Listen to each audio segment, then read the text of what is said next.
welcome back to another Montreal Canadiens Locker Room Show report with hockey coach local Francis Leclerc for before country of Terren. One amazing great Wednesday night, March 13, 2024.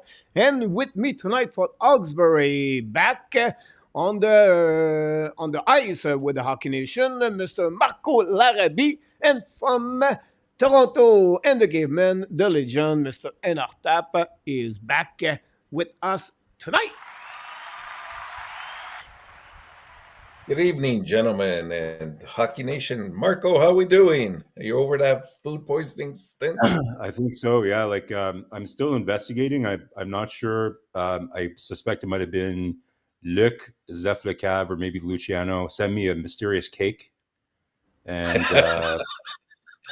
I mentioned that that I like cake, so I got a mystery cake said from your friends at Hockey Nation. So of course I tried it. It tasted a little bit strange, but next thing I know, I'm on the IR. So whoever it was, I guess thanks, but no thanks for the cake. Well, so we're glad to have you back. yeah. We have a new medical staff in the locker room, so he was back very quickly after he got I was right on couple of schedule. days off. Like there's no delays or anything, so they communicated really well with me and right back on schedule. Awesome. We have a lot of things to talk about. Of course, the game yesterday between Montreal Columbus Blue Jackets. Going to talk about fun news about the Montreal Canadiens.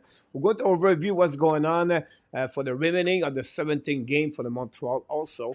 At prospect, we're going to be another subject. And then we have the 3 at line. We got going to fly this for about 90 minutes to 2 hours with each one of you guys tonight.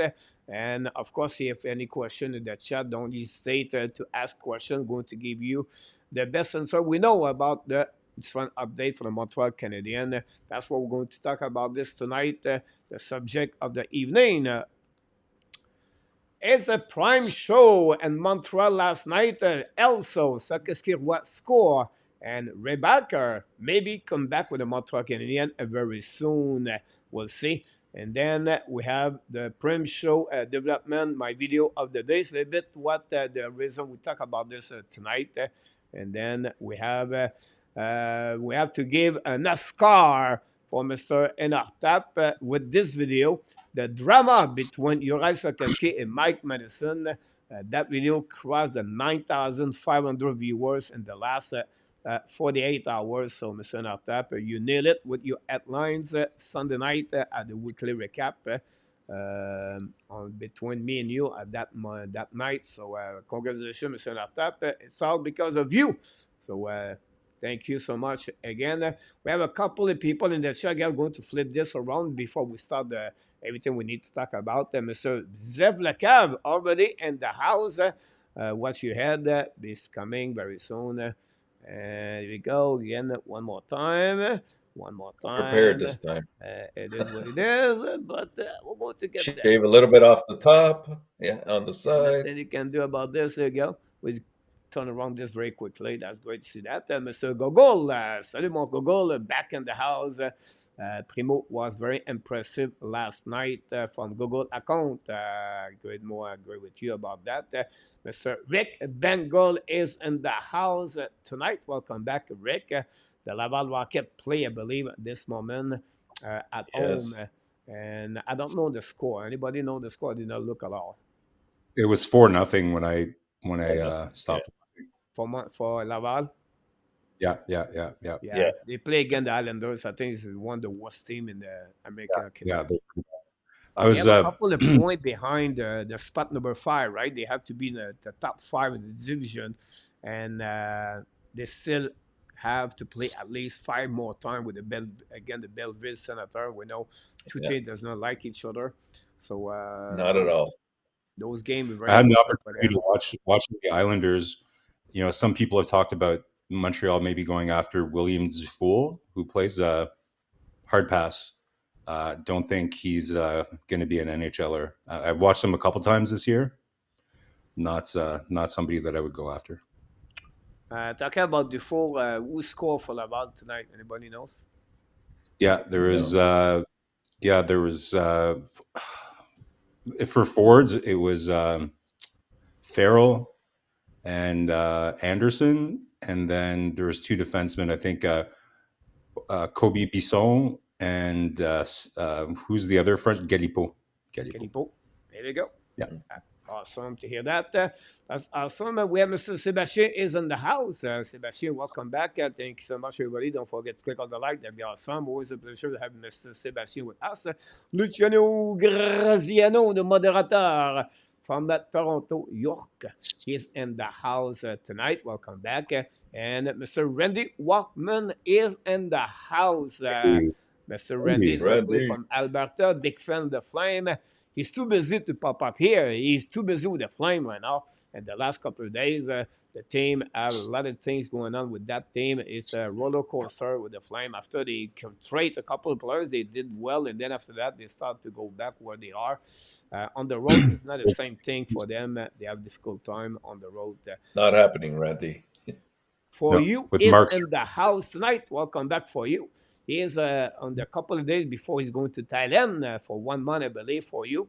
So all the luggage is ready right there. He's going to take the plane very soon.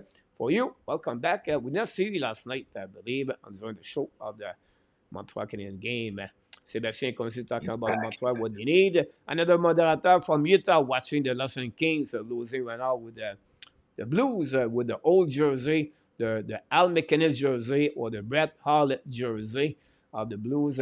I think the last time was 2-0. I'm not sure watching right now. Run with Kings 20 back in the house. Welcome back, Ron. Thanks for with us. What about the reliever? Tony Reardon is back in the house tonight. Tony, thanks to be with our Canadian show. Directly from Ontario. Wait to talking about the Montreal Canadiens. William McClary is in the house tonight. William, thanks so much to be with us. We appreciate a lot. Mr. Roy from Bangkok, Thailand. Roy is back in the house tonight. Welcome back, Roy. Hopefully you're doing well. 17 games, Sebastien, for the Montreal Canadiens. Everything's possible. Yeah, everything's possible. Patrick Leblanc, notre ami Patrick, back with his French name. Sometimes he go with English name, depends what's going on with him. But the bet of the night is about the Blues to win the first period by 3-1. The bet is in. I can relax now, Patrick. He did it really quickly and really the right way about That's that. Good. I appreciate a lot for this. Then Mr. RJ Calabro is in the house. 5-1, Mr. Enortap, and for the Laval right now with 10:47 to go remaining. Thanks to be with our Canadian show. Great to have you. The board is with us tonight. A2 is in the house. Welcome. The three wise men is in the house. I'm glad to see wise, not wide men, but there's a subject for the time about this. Mr. Abination is back with us. Wow. We will. There we go. Abination, you need it about this. William McClary talk about Rebecca season could be over this Friday. We'll talk about this the next couple of minutes. It's very possible. And Randy said 5-1 for Laval. Thanks so much. I explain things better. Ron, we talk about the email with Mr. Enortap. Here we go. About this. Where is Bengal Reserve? Is somewhere in Nova Scotia at the Lake House with Timintra. He's watching right now the Laval Rocket. So that's happening right now. He's really focusing on this game at this moment, my friend.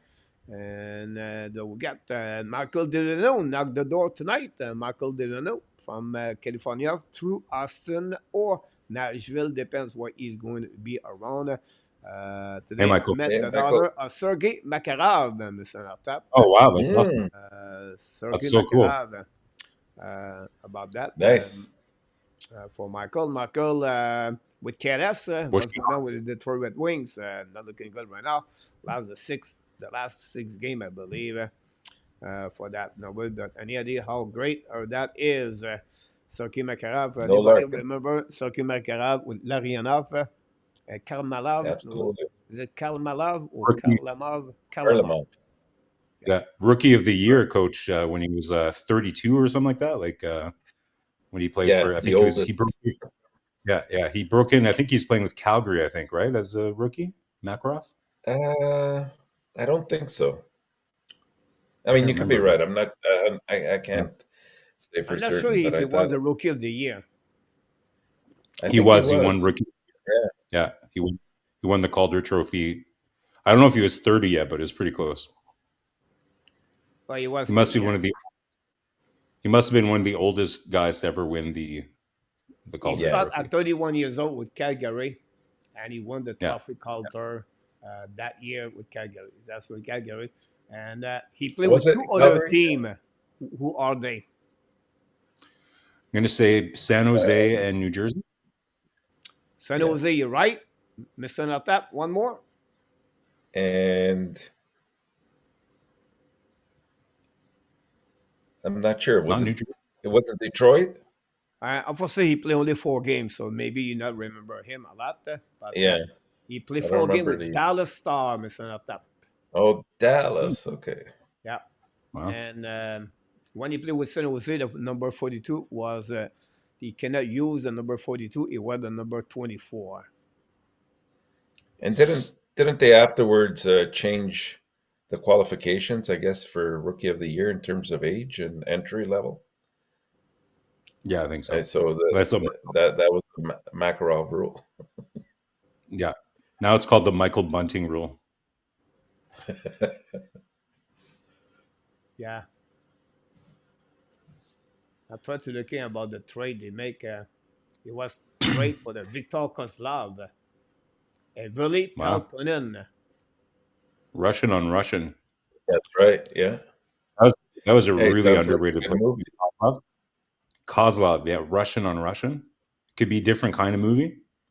That's what I'm Not saying. yeah. Two Russians, one cup. I don't know. He was traded to Menage a the Russian. Whalers, but he never played with them. Really? Really? Kozlov? I didn't know that. Right? See, every show I'm learning This something new. this could be a great question. Trade for the Calgary Flame with a player to be named later. The best player on the NHL to the Hartford Whalers. Right. For an unknown compensation, the Calgary Flame sent an error June 26, 1993 to the Hartford Whalers to complete the trade. Now, the 6 days later, trade by the Hartford Whalers to the San Jose Sharks with a first-round pick 1993, third-round pick 1993, and a second-round pick 1993 to the San Jose. And San Jose gave them the first overall pick. Who was this player? Sandis Ozolic? No. No. That was prior, I think. It was the first That was round draft pick, by the way. It's not the overall, but the first round pick. And the Hartford select Chris Bronger. oh boy.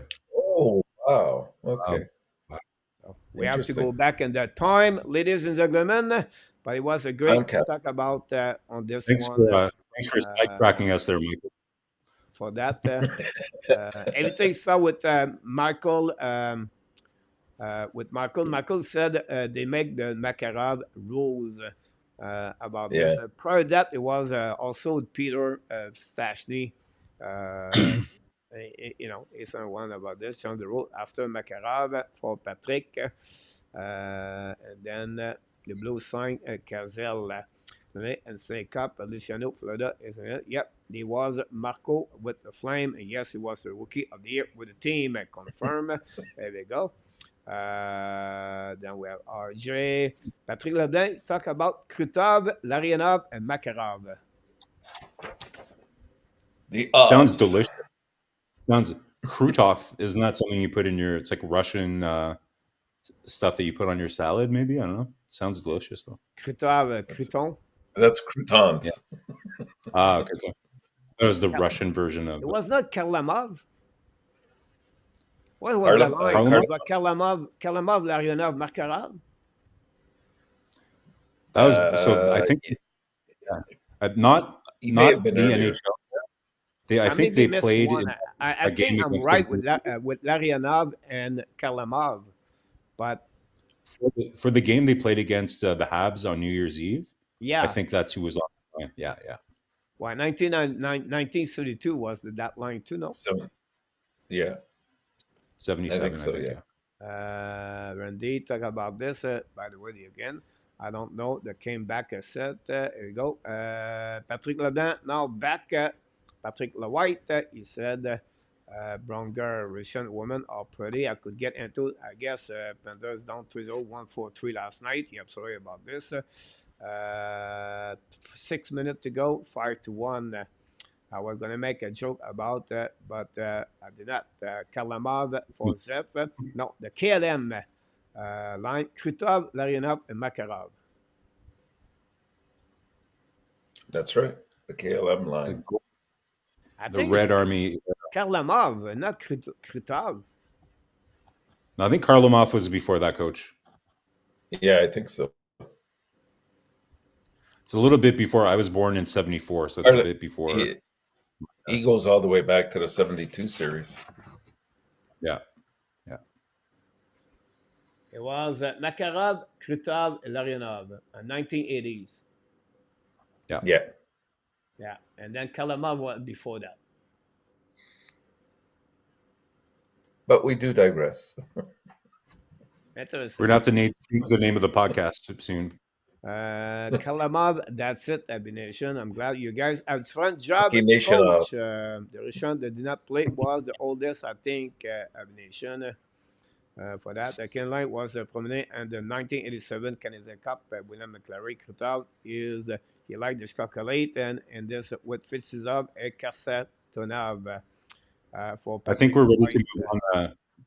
Coach Tikhonov, I think we're ready to move on from the Russian topic. Yeah. Well, we talked all this for Luc Lafortune. He loved all the Russian players, so that was the reason behind that. But we have the headline of the night. We're going to start this very early, and we're going to finish the show if a little bit early. If it's happening, it's happening. It's no problem. So let's see what we got tonight for headlines. We'll see if we're going to have a good or not. We have three different headlines, but it's touching a little bit. But we'll see what we got. Marko, you're going to be the number one on that one. Here we go. Yeah, so coach, something I've been kind of noticing for a while. I think I've mentioned it on here before, but just last night, I think that the top picture on the left there is the one from last night. So it just reminded me something I've been noticing a lot with Gouli, and we know with his injury prone history that it's a bit of a concern. You kind of wonder why is it that a player like that just keeps getting injured, right? And so I've went back. I've tried to watch, and I've been really kind of focusing in on this for the last like maybe 10, 15 games. And what I'm really noticing is that more like it's going to be natural that a defenseman sometimes is going to put themselves in a compromising or vulnerable position, like when they're, retrieving a puck, when they're trying to eat a puck along the boards, or where they're, circling around the net, carrying the puck. Like it's going to happen, right? But what I've noticed and guys, I invite everyone, when you watch the next game with Montreal, watch how Gouli defends, and watch how sometimes I won't say that he's completely horizontal, but he's not straight a lot. Like I always find that he's very hunched over, whether when he's reaching for pucks, or when he's controlling the puck. Sometimes he puts himself in and listen, it's going to happen to a lot of players. I'm not saying that other players don't do this as well, but I find that he puts himself very, very often in vulnerable position.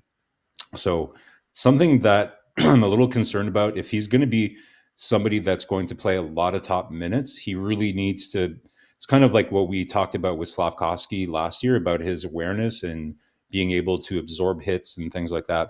It's something that I hope that the coaching staff is working with him on.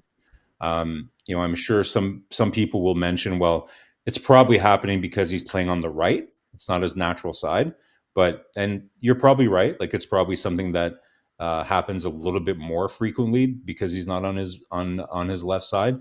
But this is something that predates that. I think it's something that I've noticed in his game for a long time, even predating the time where he was playing on the right. So just something to be, kind of concerned about, guys, like with how much time Montreal spends in its own zone. And I'm sure we'll talk about that at some point tonight, Coach. Like last game against Columbus was just exploiting Montreal's man-on-man system so much that you're the defenseman. It's very, very taxing on the defenseman having to skate around when you're doing the man-to-man, and the defense is having to go all the way to the blue line to follow a player that's going up to the top of the zone and stuff like that.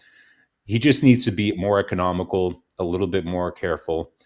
I believe in Gouli. Like, I've I've talked about this before. Like, I would be willing to trade Cayden Gouli if it was for the right package to get that top six forward that we need.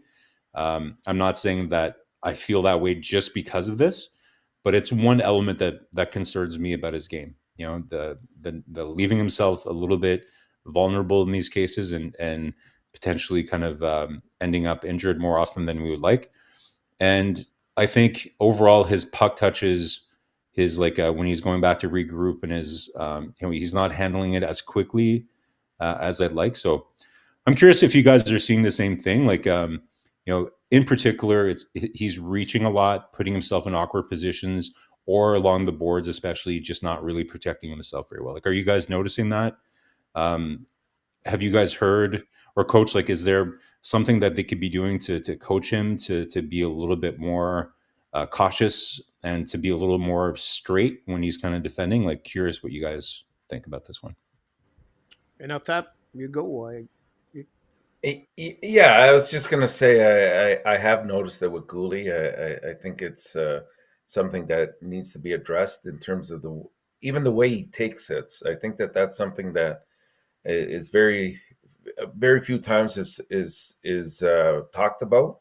There are ways that you can absorb hits in a fashion where injuries are not as prevalent, and I'm not seeing that with Gouli. So I think that's something that either some of the coaches or even trainers, in terms of his upper body strengthening, has to address, because otherwise he could find himself, especially with that shoulder, he could find himself into a lot of difficult situations in the future. Great point. It's for me, it's like when I read this the first time, I said, "Oh, I would be disagree with Marko about that until he talk about the body check." It's another aspect of the game at young age you need to learn as a defenseman. So, and to play the LD, play on the from the left to the other side, it everything changed, right? You're on the back ends. You're not a forehands anymore. Your shoulder check is usually, we said, usually you go from the inside outside when you left wing, so left defenseman. So you go back down to retrieve the puck. You're going to look on that side first, right, over the left shoulder, and then you're going to look on the right after that. But now you become a RFD. Now you have to turn around again. You have to check again. So it's an adaptation for him about that. And I think for me, it's more about how he can become better behind the goal line. It's really where he need to improve more his game, his physicality of the game. It's something. It's just that put himself, his skate at the right position. That's that with your body. So it's a little bit uh, half second, 1 second, but it's so fast, Marko, in our tab, because sometimes you just not get there. So it's an adaptation for him to get there. Also, it's a part of the management your time on the ice. How many seconds are you on the ice? When you get the 30-second, 40-second, the 50-second, right? Now, what you cannot have the same kind of you. I would say your physicality of the game is not the same. You're not at 100%. Now you may be at 80%, 70%. So he's managed his time, his play behind the goal line. One is a bit more fatigue, everything like that. And sometimes you don't have to hit.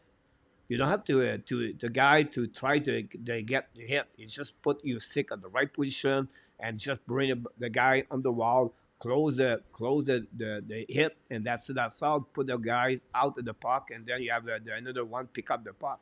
So it's all those adaptation for him at young age, and he played a ton of minutes.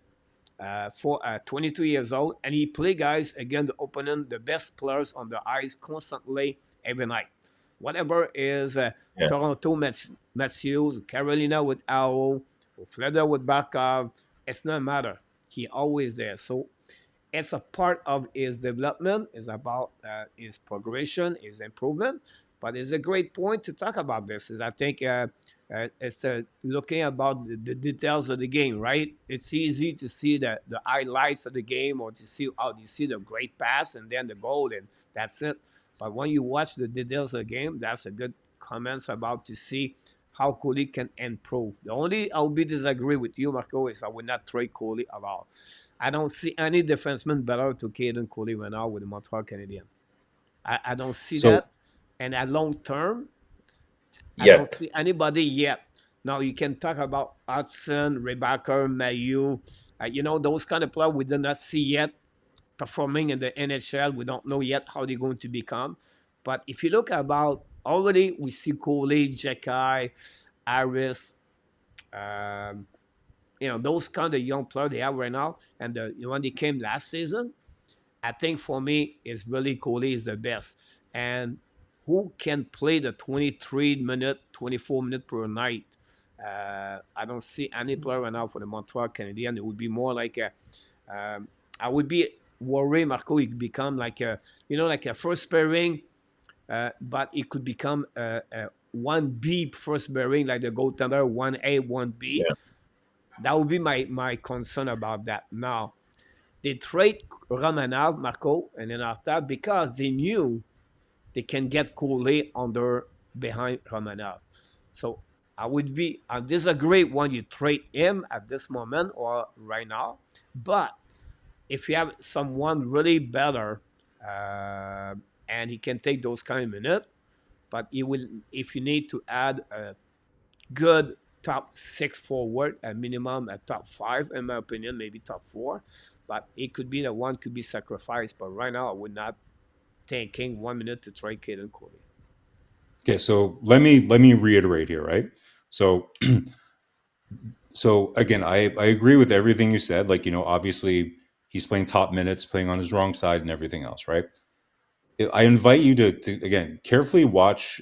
It's yes, there's parts of his game where obviously he's needs to be better, under the goal line and things like that. Like I alluded to, like his retrievals and everything else, right? What concerns me though is his positioning on this, how he positions his body. Often I find he puts himself in a Yeah. very vulnerable position, right? So it's not like his hockey IQ and his positioning, everything else I think are elite. It just, like I said, when he's playing, if you compare him to other defensemen, even on Montreal, not just on other teams, watch him. Like his body is sometimes not that straight. He's always kind of like leaning over, right? And it's just that, and same thing when he's along the boards, his body position is a little unsettling. And I'm just concerned that if somebody in the coaching staff does not address that, he's going to put himself in positions where he's going to get injured a lot Yeah. because you're just putting your like, and I get it, right? It's kind of like what Gallagher does. Sometimes when a player cares so much, he's going to reach, right? He's going to kind of like overextend his body to kind of like get that little extra thing. But with Gouli, I think he puts himself in very vulnerable positions. And it's not just the times that he's gotten injured, but I see him fall in very, very awkward positions all the time. And it's one thing to fall and to take a hit and everything else, but when you put yourself and you're not positioning your body in the correct way, I'm concerned it's going to Right. result I in will give more you a injuries. name, Marco, if you bet. It's hard to say, okay, can you remember that? Can we go back again, right? But because I was in Florida, um, Eggblad, when he started to play in NHL, it was exactly like the way you talk about right now, Caden Cody. Like he was Yeah, soft, he was shaky, he was not strong for his size, right? Eggblad, I believe, is 6'4", Yeah, yeah, I think so. around that. Let's do it. right? Yeah. So for his stature, he was really not there. Like he was got beat a lot of time, not only by the speed, but the physicality of the players. And it took him a couple of years. So for me, you're right when you mentioned that. But this is an adaptation at the game behind that. I always said one thing. Maybe he's vulnerable for his body, but he's still winning battle. He still compete right there. Yeah, yeah, He for still sure. play very well. But I can understand when you talk about the concern at this moment. Yeah, For me, I it's just a invite young everybody, like age when right you now. watch It's a the period game. adaptation. It's just going to get better and better. But when you talk your last part of the headline, I was definitely thinking about Egg Blood with Fleur Benters. And the young Yes, player. Hopefully, the I know, I would say hopefully to you, not the look, big one. Nate He Thompson. gets injured. Nate Thompson, a yeah. big day with Islanders. He took him 2 years before he become who he is now. I'm not saying offensive side. I'm talking about the defensive side. And guys, defensively, it's hard. It's not easy. And we gave him It's the more, hardest. Marco. We gave him a lot more responsibilities at a young age, like he is, like he should be. Like he should be at least only a second pairing or a third pairing to adapt in the style. So he's learning on the trenches. But what you said, you're right. I agree with you, but I will not trade Caden Cooley. Yeah, it's Well, again, you know what it it is. happened. It's something that's very, very correctable. I think it just needs to be addressed. And you notice that you're right, Marco. When he does go down a little bit and he's not as vertical, he loses his periphery viewing, so he doesn't know what's coming at him either. At least he could prepare his body if he sees a hit that he can't avoid. I think he's focused more on the play that's going on, and that's a dangerous thing for a defenseman because you really have to have eyes that are wide and behind your head as well. Otherwise, you can Yeah, get injured very easily. he's an important player for us, guys. So I just invite everyone, like when you're watching the game, try to pay attention to how how his body is positioned when he's defending, and I'm sure you'll notice that he's putting themselves in these awkward positions compared to kind of some other defensemen that you see, and I think you'll notice the same thing. But he's a very important asset for us. Like I'm not saying that I would prioritize trading Gooley. I think again for an elite piece that would be very hard to find, I would be willing to consider it, but I didn't want to relate those two things necessarily. That I'm not saying we should trade him because he's going to get injured, but it's Yeah, yeah, something to keep an eye on for sure. It's funny you All talk right, about this understood. because yesterday I have a conversation with Roy about Peseta. Like sometimes we spend time talking about the player not going to be there. But anyway, the story behind that is at some point we turn around and he asked this question: what we can do to get a top, everything like that. And I will say to you, Marko Enortap, Montreal is not in the position to trade any defenseman because they don't know yet who they are. And you take a risk if you trade one of them, like Sergachev, 4 games with Montreal Canadiens and they trade him. They never watch Rand McDonough when he play in NCAA and they just let it go.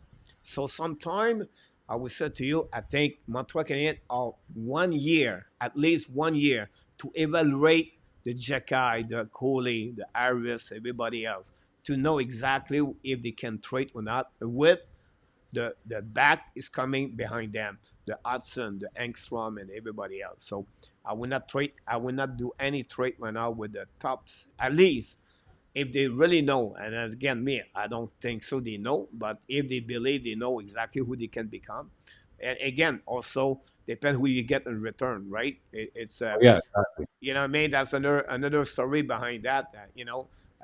Yeah, You get Lucas but Raymond for Cayden Primeau example.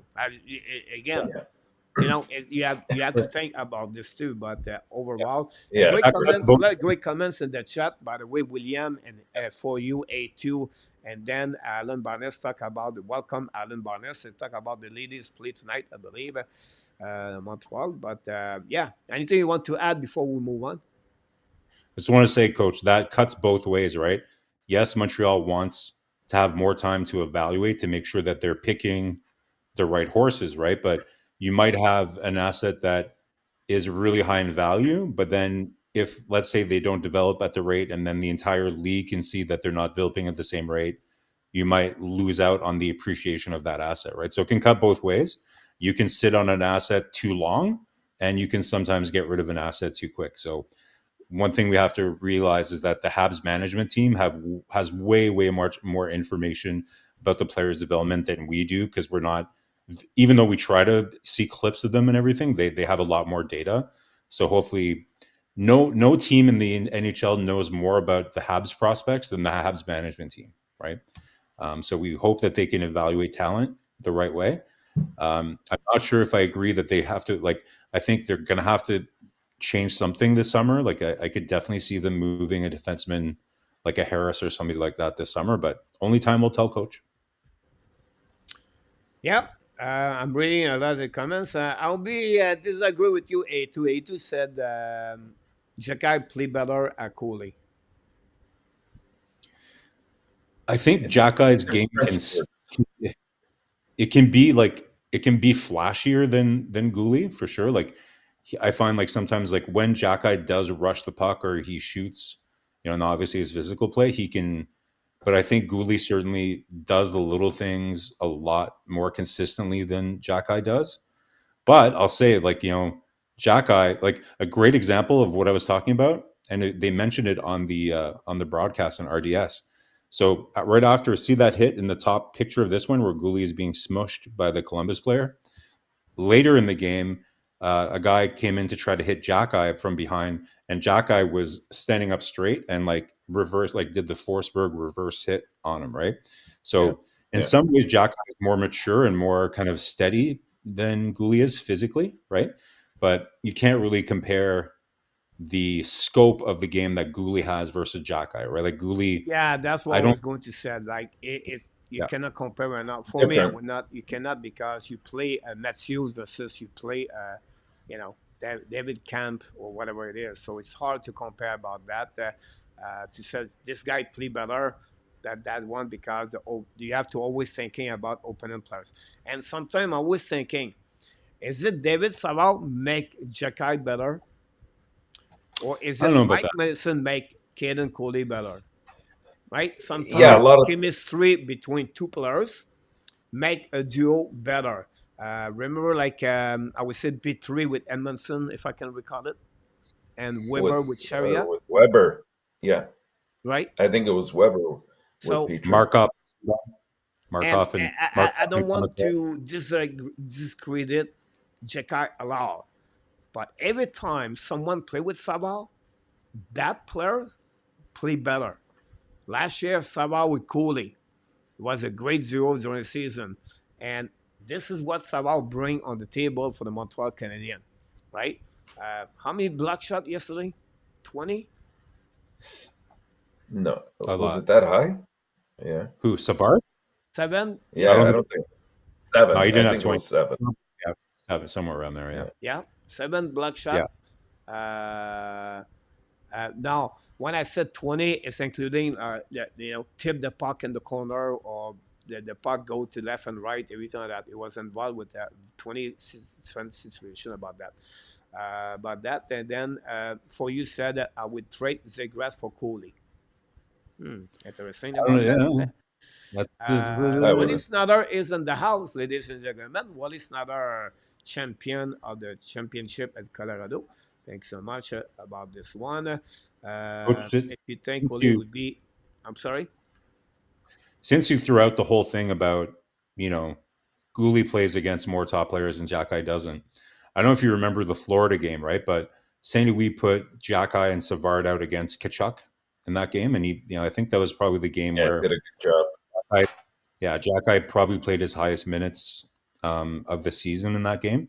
And he was really good too, right? So in fairness, I'm not saying that he could handle the same kind of minutes that Gooley does right now, but in fairness, he's only really been given that opportunity once, and in the rare opportunity that he was given that chance, he actually did pretty well. Just Yeah, just for devil's advocate sake, let's put that out there. Yeah, but the not the same. pairings. Not The the same pairings level. matter. Sorry, No, because they're not. I know I'm going to get Not at burned this. about that, but it's not the same level. Sorry. No, they different responsibilities, different types of players. And it's, as you said before, it's really all about the pairings. And if the chemistry between the two defensemen is right, like you're seeing with Savard and Jack-Eye, then you see an elevated play in both of the defenders, not just one of them. On the flip side, Jekai always bring good number analytics every game. Yeah. Like he does always. If you look about the number analytic, goals, goal expectation goal or the shot attempt, everything like that. Analytic, Jekai is always on the top constantly after the game on the report. Anyhow, Mr. Enortap, we're going to move on to your Headline. Oh, and you forgot a very important qualifier here. You forgot to put the question mark at the end of now. Because otherwise I'm going to get crucified for this. you But don't have the future is now. the But I future think is now, but with a question mark at the end of that, so that it should be. we Is the we future keep now? things in perspective. Yeah, There you like go. that. Perfect. It's right there. Excellent. Coach is always on the top of things.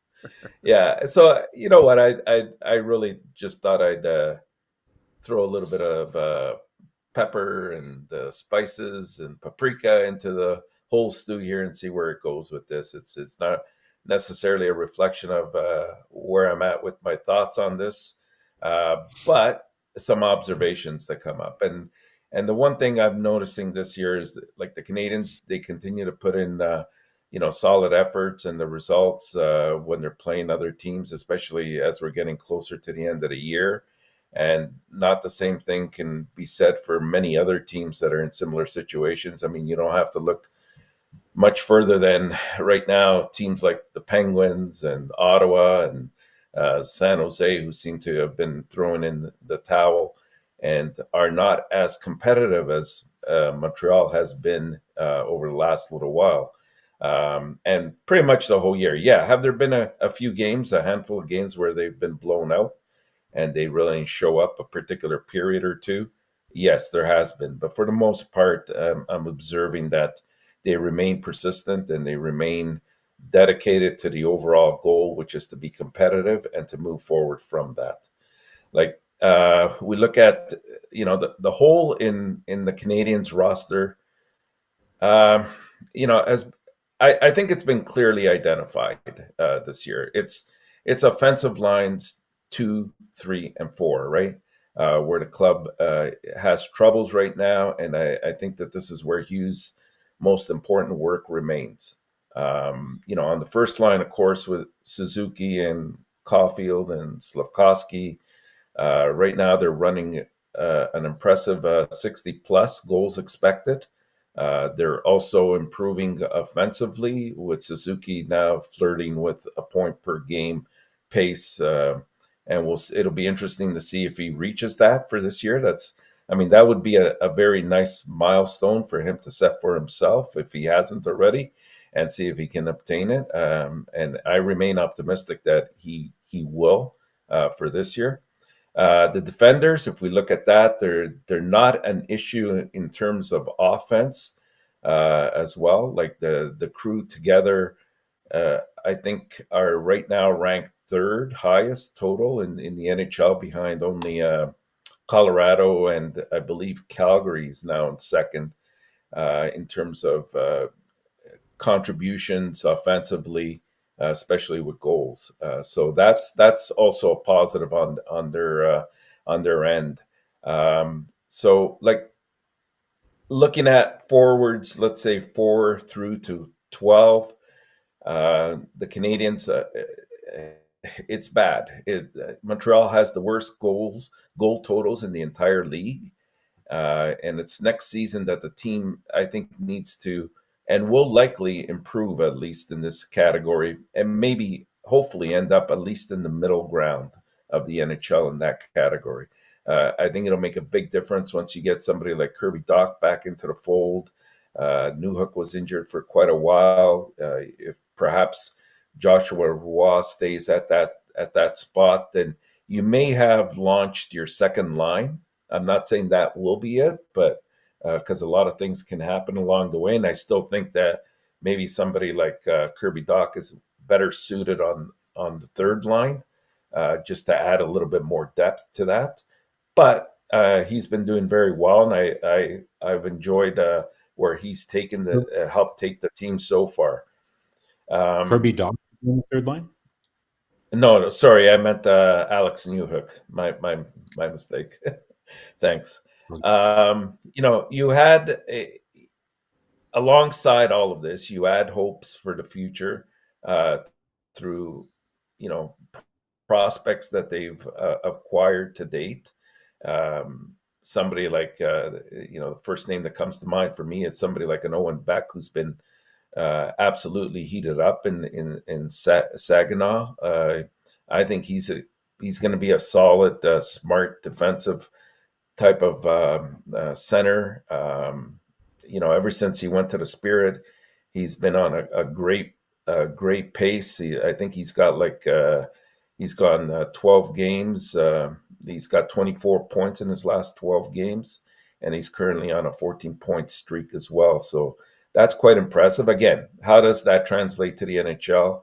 I mean, only time will tell. But if all these pieces that are sort of in motion work out to your advantage and to your favor, you're addressing some big needs right off the bat. From Hughes' perspective, I mean, he has to look at it from this perspective, and I think it's, what defines success. Well, it's sort of what he's prepared so far and where opportunity will take him as well. So it's the old, preparation and opportunity meet. And I think that that's the way he's looking at it as well. Like, he's looking at the fact that he's got 23 picks in this year's draft and next year's draft together. The cupboard is, relatively full with prospects of which not all of them will be able to be signed. And I know we've talked about it at length at times in terms of where they are in their development stage, and the fact that they're going to have to probably package some of these prospects together to acquire or to fill in a hole that they currently have. But and I think the mindset here has to change from rebuilding now to how do we try to make winning a more consistent and prevalent way of going about things. And I don't think even next year it's out of the question for them to be. I mean, you should always be thinking when you get into a season, my goal is to make the playoffs. That should be your base right there. And I don't think that that's unrealistic for them next year. I don't particularly think it will be next year, but I think they can be competitive enough to be in that conversation. You don't. The important thing is you don't want to consistently be in a situation where you're losing games, especially now that you've established like a young core that's we're seeing what they're capable of, and this sort of leads to a consistent pattern of losing. So it's about that whole culture that you're trying to build, and you never want to get into that stage where you're thinking, losing is okay, or this is where we're at, so let's accept it. That creates apathy, and that doesn't bode well for their future success. The current players that are on the team, they don't want to hear about the fact that they have 23 picks coming up over the next couple of years, or that somebody could possibly be taking over their job on the team. Like, they want to win, and they're in win mode as they are right now, and we're seeing that. So I think, therefore, the onus has to be on Hughes. He has to get in a spot where he's going to make things happen so that this summer he can either pull off something like a Doc or a Newhook kind of trade, or he gets creative even in terms of what he does with those first 2 round picks this year. I mean, there's some theories I have, but I'm not sure that that's the direction he'll go. But I'll probably get into that in a different headliner down the road at some point as we get closer to the draft. Yesterday Hughes sort of hinted at his draft plan. If you think about it, that TSN interview that he had, where he sort of hinted at the fact that he's going to try to, in the draft, and we always say take the best athlete that's there at the time of your pick. But he said he might stray off that plan and actually go for a forward, since he's addressed the issue to be in that second, third, and fourth line. So I wouldn't be surprised when you're looking at guys like Celebrini, Demidov, Lindstrom. It's going to be hard to probably get any one of those three, especially if you're somewhere around 7, 8, or 9th in your pick. But the defensemen are very good this year in the draft, and I think that some of the teams, depending on who those teams are, they will be selecting defensemen, which will allow some other guys like maybe Cole Iserman or Berkeley Catan, or even Hellenius to drop in the rankings a little bit, and might land. Even a Ginla, I think, is a pretty good pick if you get it around the top 10 there. It's something that I think that they have to try to accelerate this whole process, and I think that that's their intent. It's not something that they're going to be content with saying, well, let's take 3-4 years. If you look at teams like Arizona, Coach and Marko, they show promise, of course, but they really haven't done anything to get to the next level. Look like this year they were getting into that mode, but as you can see, some things have set them off that track, like some injuries that they've had. Goaltending has been a bit of an issue. And they have all these draft picks, and unless they become a little bit more creative in terms of what they do with them, I don't see a team like Arizona really taking huge strides. And I think this is what both Gorton and Hughes want to avoid. They've always made it quite known that they were going to try to do this rebuild and do it quickly and properly. And that's sort of where we're at. And the question mark here is the future now, meaning within the next year or two? Lots to unpack there, man. Yeah, lots to unpack. Yeah, so a couple things. I didn't hear anything. Too busy in the chat. You ignored me again, eh, Coach? No, it's funny. You laugh at me, right? But I cannot get, because I'm talking and with the people in the chat. Sometimes I watch again the headlines the next day because I miss it. Or I tried to do like I did you clip Enortap. I realized sometimes Marko said something or you, and I said, I've never heard that at all. Like, it's just because it's hard, right? It's hard to like Marko. I completely listen to you from the beginning to the end, like, because I was not too much on the chat. It's not because I did not want to not listen to that. It's just the subject and the chat was really good. So, sorry, I opened up this conversation. It's a good way for you to get extra views on your channel, Coach, by rewatching several times to show yourself. Yeah. So a couple things to unpack there, Enortap. So I think I saw the same interview as you with Kent Hughes, and I just want to just clarify. I think what he said was, I think what he meant to say there is that they'll always pick the best player available. However, if things equal, then they will go with the need, which he didn't say forward specifically, but we all know that the need is a forward, right? I don't think that they would pick, so from what he said anyways, they wouldn't pick who they think is slightly even a worse player than who's available. If they're equal, then they'll go with what the need is. That's kind of what I heard. But in that interview, you're right. Like, lots of breadcrumbs and clues, I think, that you can pick out in that interview. And to be honest, Enortap, I don't think your headline without the question mark is controversial at all. I agree with you can remove the question mark. You should take out the question mark.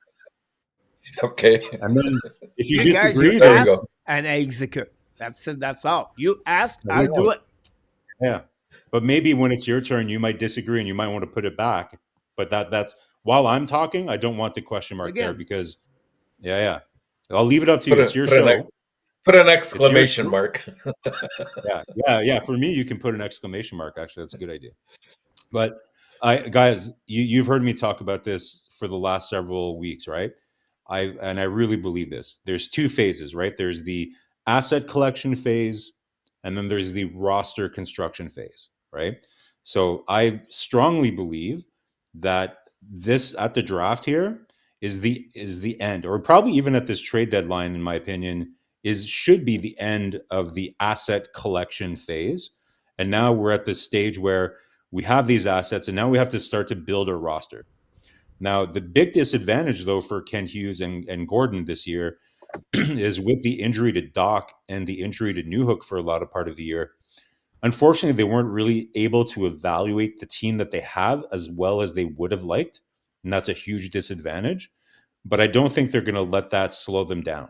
I think they are going to proceed, to go ahead by either moving some defensemen, moving a pick, moving any of these assets to kind of move forward with the roster construction that they think that they need to have.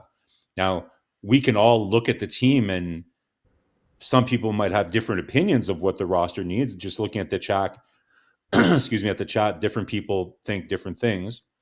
I think Montreal has tons and tons of middle six forwards in their pipeline, like Beck, players like that, right? Like those are not that hard to find in the NHL.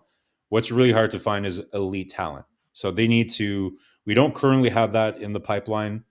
The closest thing to an elite forward, I would say, is Roy, and I don't know if you can call him a prospect now because he's playing on the team, to be honest, right? Other than that, I don't see Machar as an elite. I don't think he's going to be an elite offensive player in the NHL. I don't think Beck is going to be an elite, elite offensive force in the NHL. So I don't disagree with you, man. Like, if you make a couple of tweaks to this roster, and I saw somebody make this point earlier in the chat, and I made this point a couple weeks ago about Philadelphia, guys. Philadelphia is making it really hard for a general manager from another team to say it's impossible to be competitive during a rebuild. Like, what? who at the beginning of the year? Marco, Who at the beginning of our the year, answer coach? to Patrick, Marco, why the Flyers are good right now? Because Tortorella has them all pulling on the same, No. playing the What's same. the age Yeah. of the defensemen? How many experience year they have in NHL, their defensemen? It's not like they have elite defensemen, coach. They don't have elite defensemen. How many years they play? Restolainen, Yeah, but how many years they play in NHL? And sure, Walker, how many years they play in NHL? And I can go the way. You none cannot of them performing. Look, the Buffalo Sabres, their age about this. Coach. The Devils. Why they not play good this year? The age of that.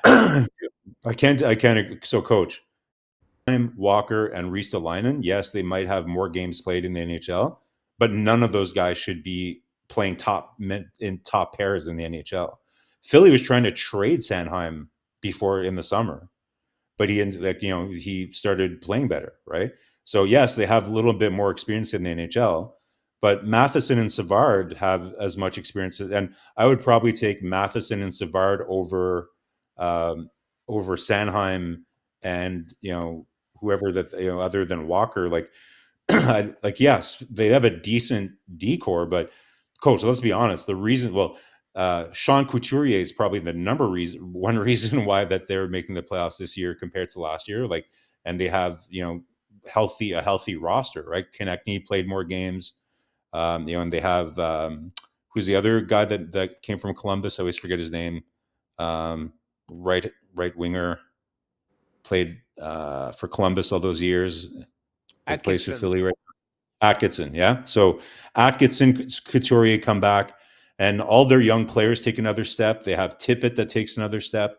So all I'm saying, coach, is that it's very hard for a general manager can go to his owner and say, you know what, it's pretty much impossible to rebuild, to like collect assets and build through the draft and be competitive at the same time. It's just very hard to do.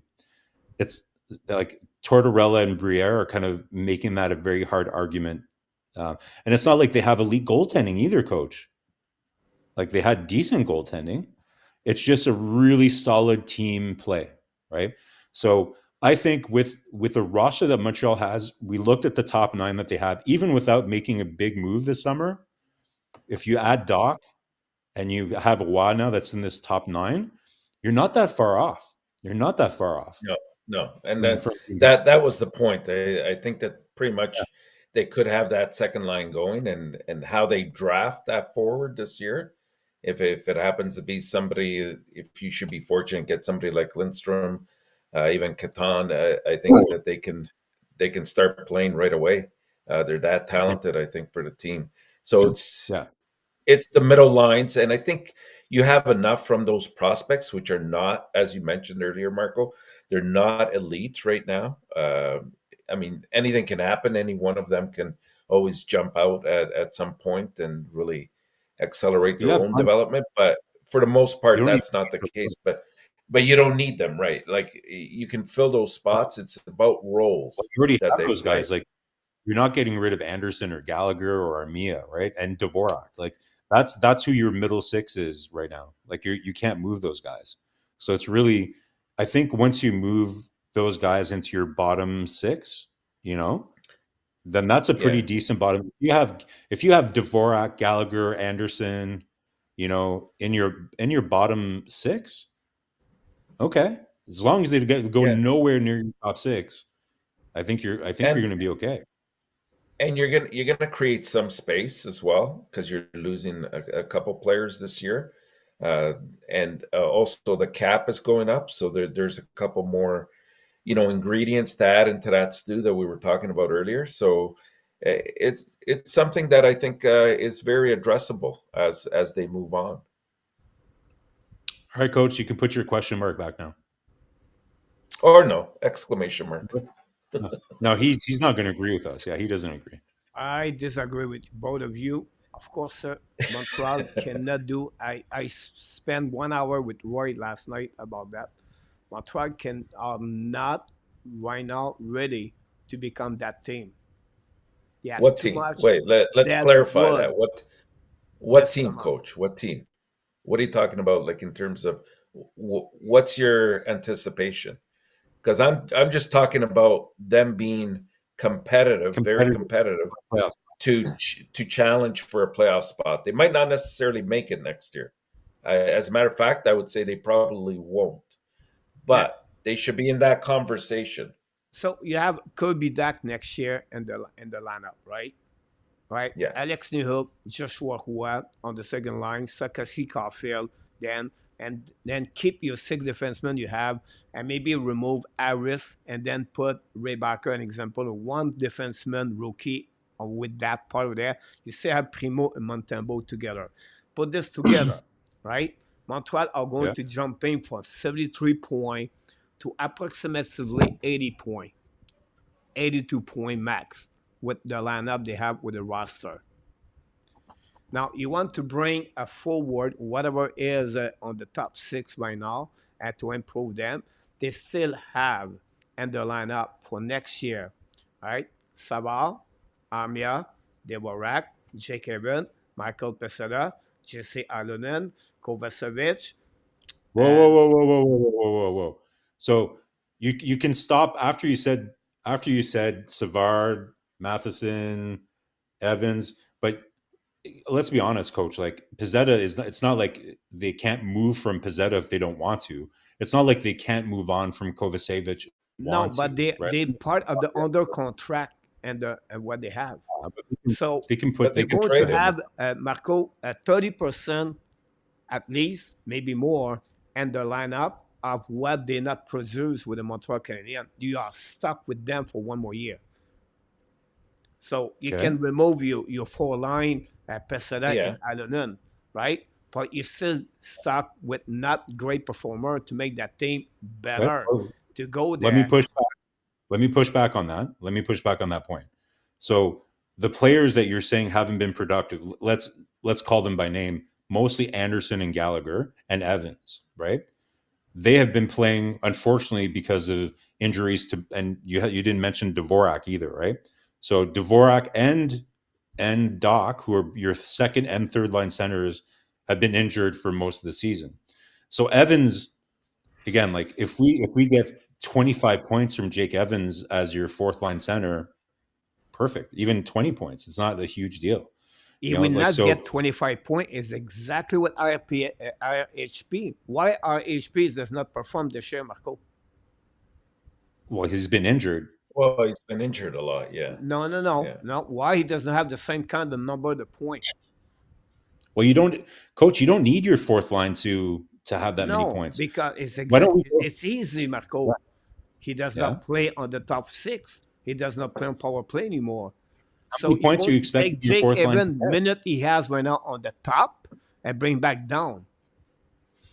So you're going to lose. How many points are you expecting from your fourth line? I'm sorry. How many points are you expecting from your? Go to the Rangers. Let's go look at a random team. You know, If we look at the New York I think Rangers, it's Marco. I think it's realistic to say your third and fourth line should produce anywhere between 50 to 55 goals. okay, third and fourth, And I think, yeah, third and fourth. So those six players, I think they're capable. Absolutely. Yeah.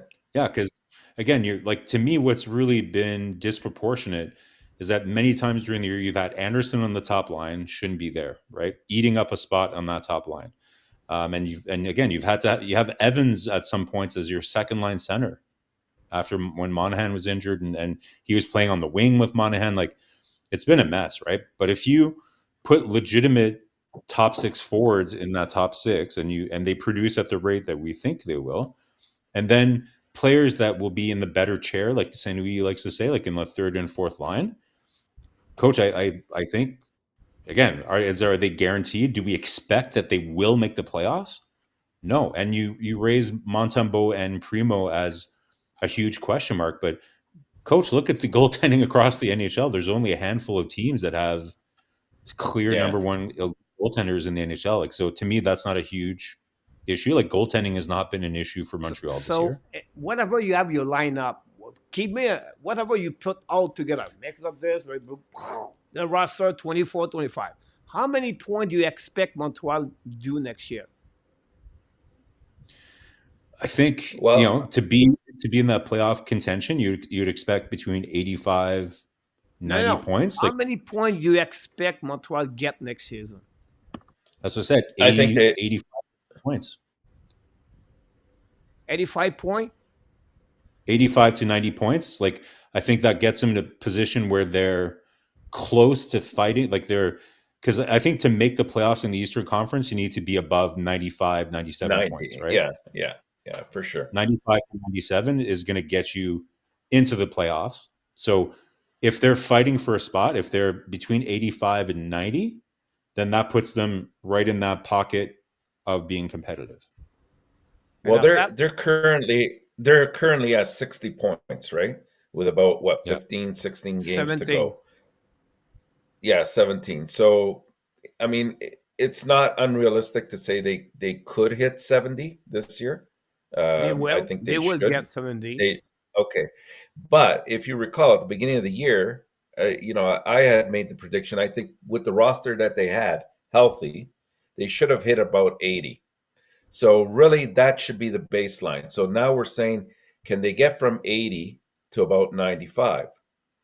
Probably not, but they can come damn close. And I think that's what we're sort of alluding to here. Yes, there's still work to be done, but they should be a heck of a lot more competitive for a playoff spot next year than they have been in the last 2 years. And one thing we didn't talk about, guys, Montreal leads the league in 1-goal games, right? So that's right. If you like with a different play, like if you have just a couple more bodies in there that are able to score that extra goal, if either their power play or their PK was just a little bit more effective, that's a swing of like easily 4 to 6 points, conservatively speaking, with the amount of 1-goal games that they've been in.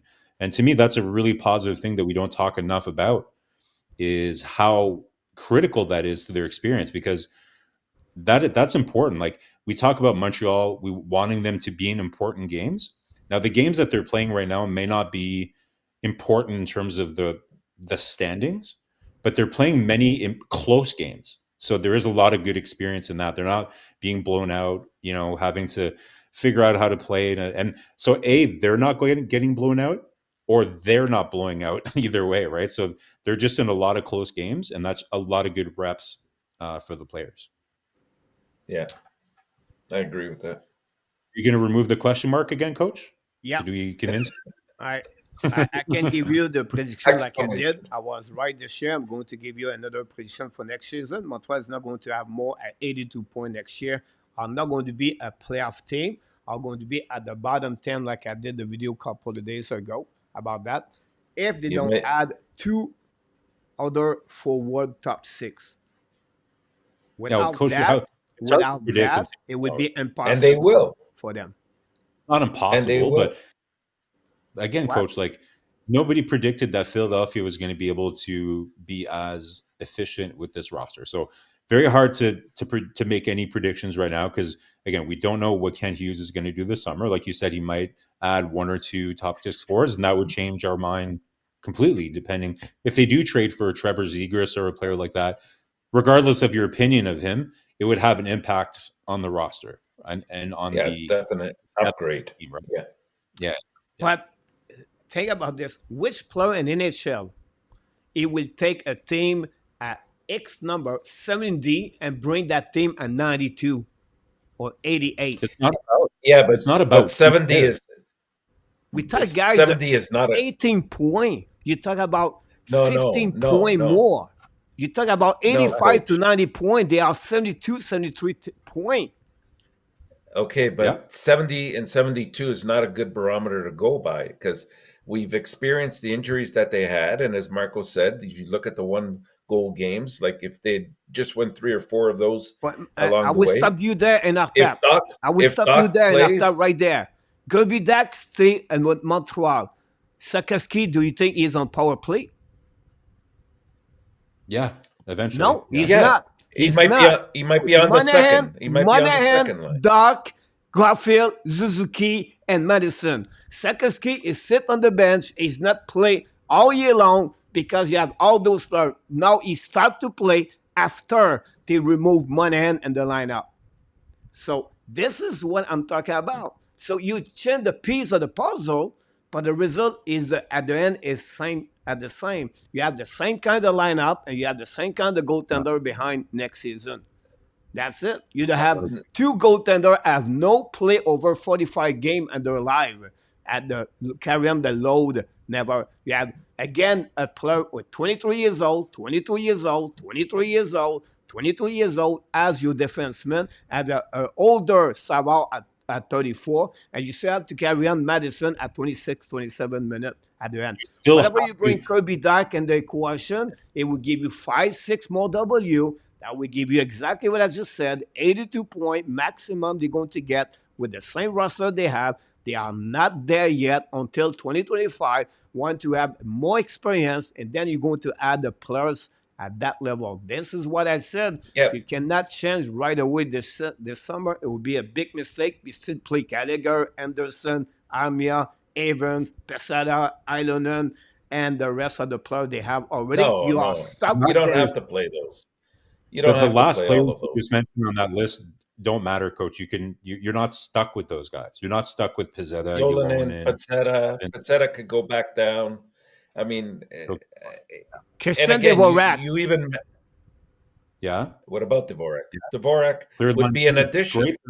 Like Great they third. believe it or not, $4.5 million. like him or not, He's stuck with Christian Dvorak for one more year in the lineup. 1 year. You're stuck 1 with- year. Yeah. You're stuck with the look quality. at- This is what I'm talking about. I'm talking about You're that. not No, but I'm stuck with them, though. saying, How- if Doc and Dvorak were healthy all year long, you even admitted just a few minutes ago, if they're in there, they have about 80 points, because you're saying it's the same team, but now you're adding Dvorak and Doc. So they should have been at around 80 this year. So can they increase 10 to 15 more points if they bring in maybe a Lindstrom and they trade a couple of their prospects and obtain another top 6 player? I think absolutely they could. And Again, not they only might that, not make the and they you might have a not make whole the year, playoffs. and Yeah, you have a whole other year of these players getting more experience, coach. And again, like you say, like you're stuck with Dvorak. Like Dvorak is a reasonable contract, especially with the cap going up for a third line center. 4.5 is not insane. Great at and it's faceoffs. his last year. And it's his Yeah, and last year, so it's easy to trade the if you PK, wanted to. yeah, the PK will be better with him there. Face-off percentage. Now that we lost Monahan, you need a guy like Dvorak back. It's not the end of the world to have Dvorak. The only contracts that are a burden for Montreal are Gallagher and Anderson. Those, in my opinion, are the only bad contracts that Montreal have. Anybody that says that Evans or Dvorak is a And bad contract, I disagree. and I have a sneaky suspicion something will happen this summer with Anderson. If they're, we talked about that before. If they're able to package something, then do it Yeah. for sure. All right, Coach, let's your move headline. on. Let's move on Right. to my subject of the night. Um, I'm laughing 'cause we talk about the future. Stay calm, but enjoy the progress. All right. Last night, Cayden Primeau, he was going to be the Hall of Famer with Jacques Plante in 2042 when he's going to be retired with the Montreal Canadiens. About that. Stay calm because it's only one game, right? Stay calm with the success they have, different players right now with the Montreal Canadiens since the beginning of the season. It's only Sakaski played 25 games right now. He's doing well. That says going to not be bad in the future, but we have to stay calm with what the success they have as a team progression and as a player progression. We could be enjoy, we can have some excitement about that, but not because a player perform at that level. Now it's going to be the next player in NHL. You have a lot of many factors could make it friends for them to develop their career, and that's the point behind that is to stay always to be calm with every player. Because sometimes a player play bad, but we go down and then we trade him as a bad player. He's not going to be that kind, everything like that. And when they perform like Primo last night, we have an amazing, great game. We have to give credit. But now, yesterday, it was the next goaltender number one for the Montreal Canadiens. Is better at Montembeault, and now you're going to turn around that part. So it's really like, from 0 to 360 and to 190, whatever it is, it completely changed the people about the performance, could make the fans really have some hope, and then they have some kind of excitement. For me, it's always to be a little bit high, but also not too much low at the same time. I try to stay a little bit more realistic, and that's my prediction. You guys, you see 88 points.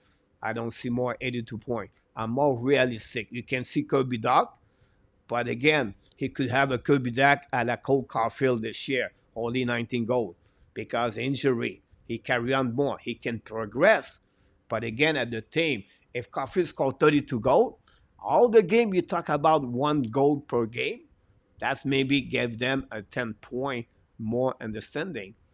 But again, yeah, too many factors for the Montreal Canadiens to be too much high with the Montreal Canadiens until they fix the hole.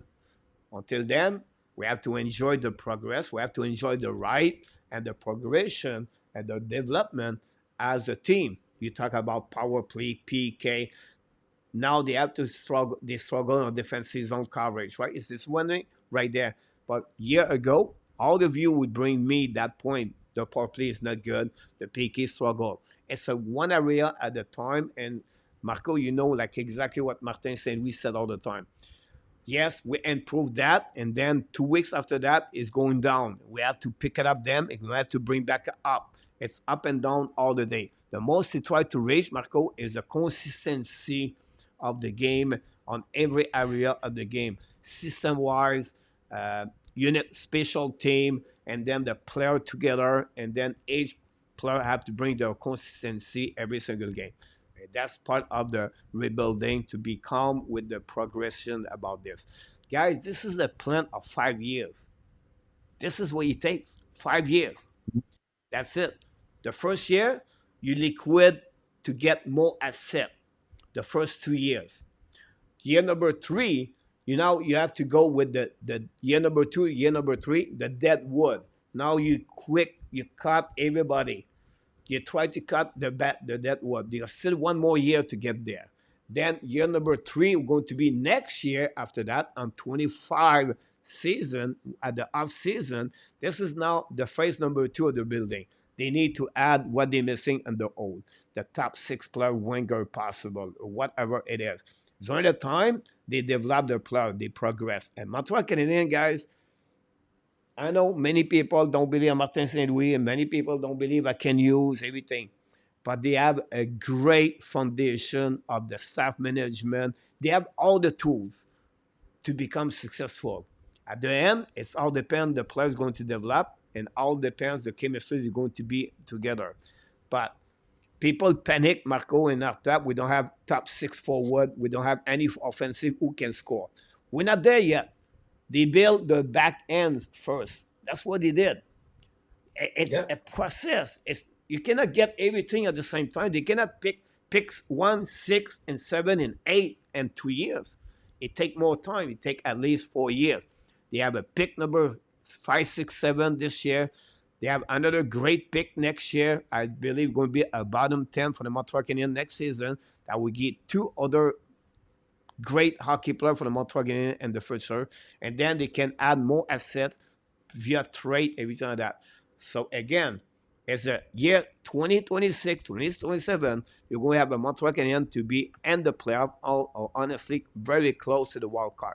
25, 26, they will knock the door, but at the end, they're going to slide out. But 26, 27, this is the year Montreal is going to be a really good team, what we expect. So stay calm, patient, but enjoy the ride.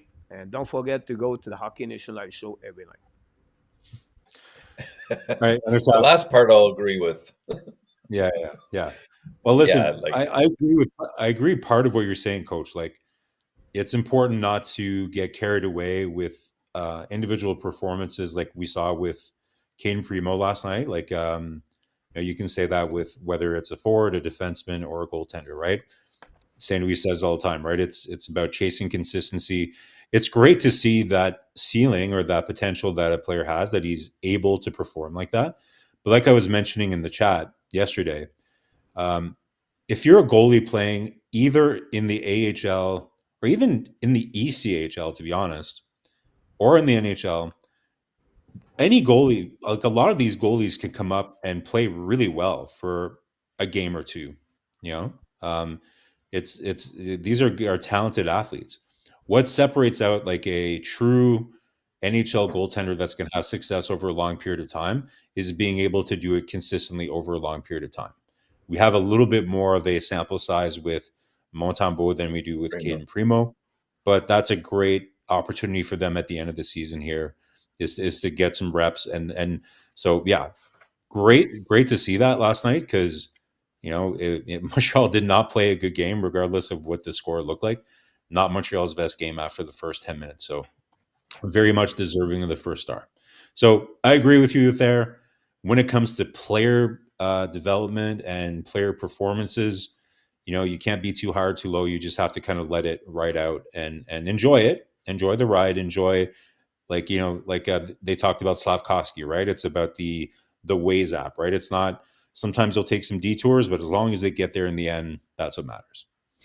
With respect to, it's your counterpoint, I guess, to Enortap's headline that, like, to me, yes, we do want to stay calm and enjoy the progress, but I think Enortap and I agree, part of the progress as of next year, in our opinion, and I'll speak for you, Enortap, but we think that part of the progress is for next year to be, again, not guaranteed to make the playoffs, but they should go in stating that, we expect to be competitive this year and to fight for a playoff spot. If they don't say that at the golf tournament next year, I'll be very surprised. I think we'll get kind of our answer of what the tone is at that golf tournament, because that's usually, last year we heard like the no P word mentioned. Yeah, if they go that route, that's not good. I'm very confident that you're not going to hear that from the management team next year, coach. They're going to expect that the team is going to be competitive for a playoff spot, and then also, we'll see kind of where they put their money where their mouth is, right? Like, we'll see what kind of moves they make this summer.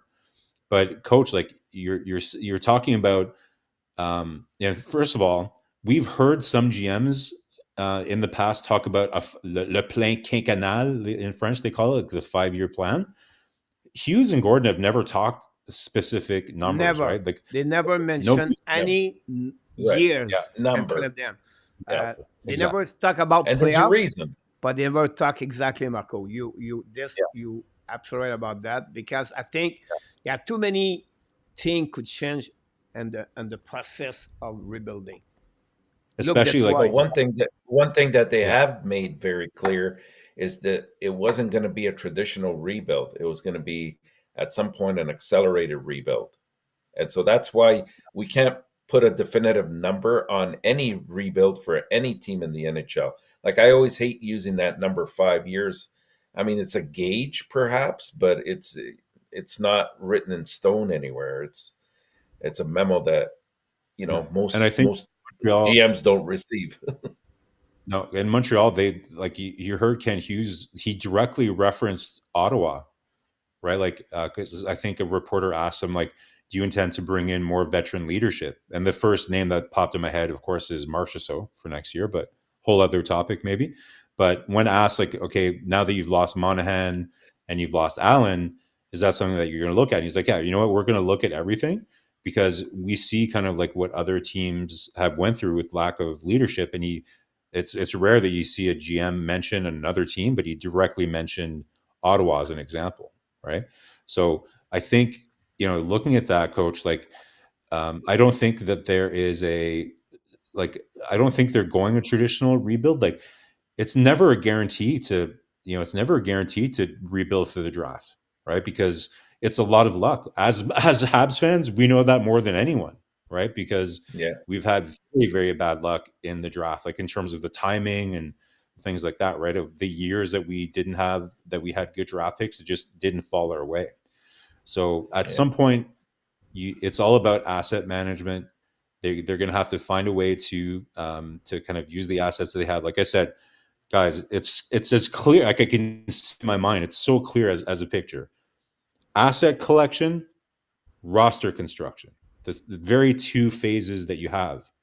The best example, the classic example that I always think of when I think of that is the Quebec Nordiques / Colorado Avalanche. Okay. Remember Colorado, they had amazing players like Sakic and Ricci. They even had Matt Sundin. Okay. And like remember that team that lost, the Quebec team that lost to Montreal when Pierre Pagé was the coach in Quebec the year that they beat Quebec in the first round? Go back and look at that roster, right? It's way, way more talented than the Ottawa Senators, but it's the same kind of idea. Raw resources, right? They collected all these assets and they put them together Who as a was the team and said, goaltender in Marco Ron Hextall. for the Montreal Ron Hextall. Canadiens? Oh, well, yeah, Oh, Patrick from Roy. Montreal. Yeah. What? Yeah. Patrick, yeah, in 93. Oh, I'm talking me when they eliminate in 90s, 80s. It was Steve Penny. Oh, no. I'm Oh, talking back about then. 1993. Yeah. No, I'm talking, so remember the Nordiques, remember they traded Lindros, right? So they had Forsberg, they had Oh yeah, well Sundin, you they talk had, about almost when they left Quebec. yeah, right on the Yeah, verge, yeah, right? yeah, yeah. So I think of that team, right? So they had all these amazing assets, right? So everybody thought they were going to be amazing because they just had all these great players.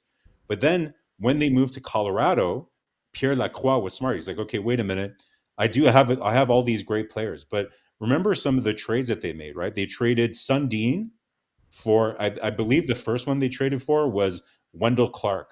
So that was kind of what they were trying. It didn't work out, but then they ended up getting Claude Lemieux instead. Not an even trade. And then they got Sandis Oslynch. So those were pieces that they didn't draft, but they went and traded for. So like the Quebec Nordiques / Colorado Avalanche, there's you collect all these pieces, and then you're constructing your roster by trading pieces that you have too many of. That's always the best example that I think of when it comes to Marco, rebuilding. everything you said, like, it makes sense, in my opinion, like you did Gallagher last week, right? Mhm.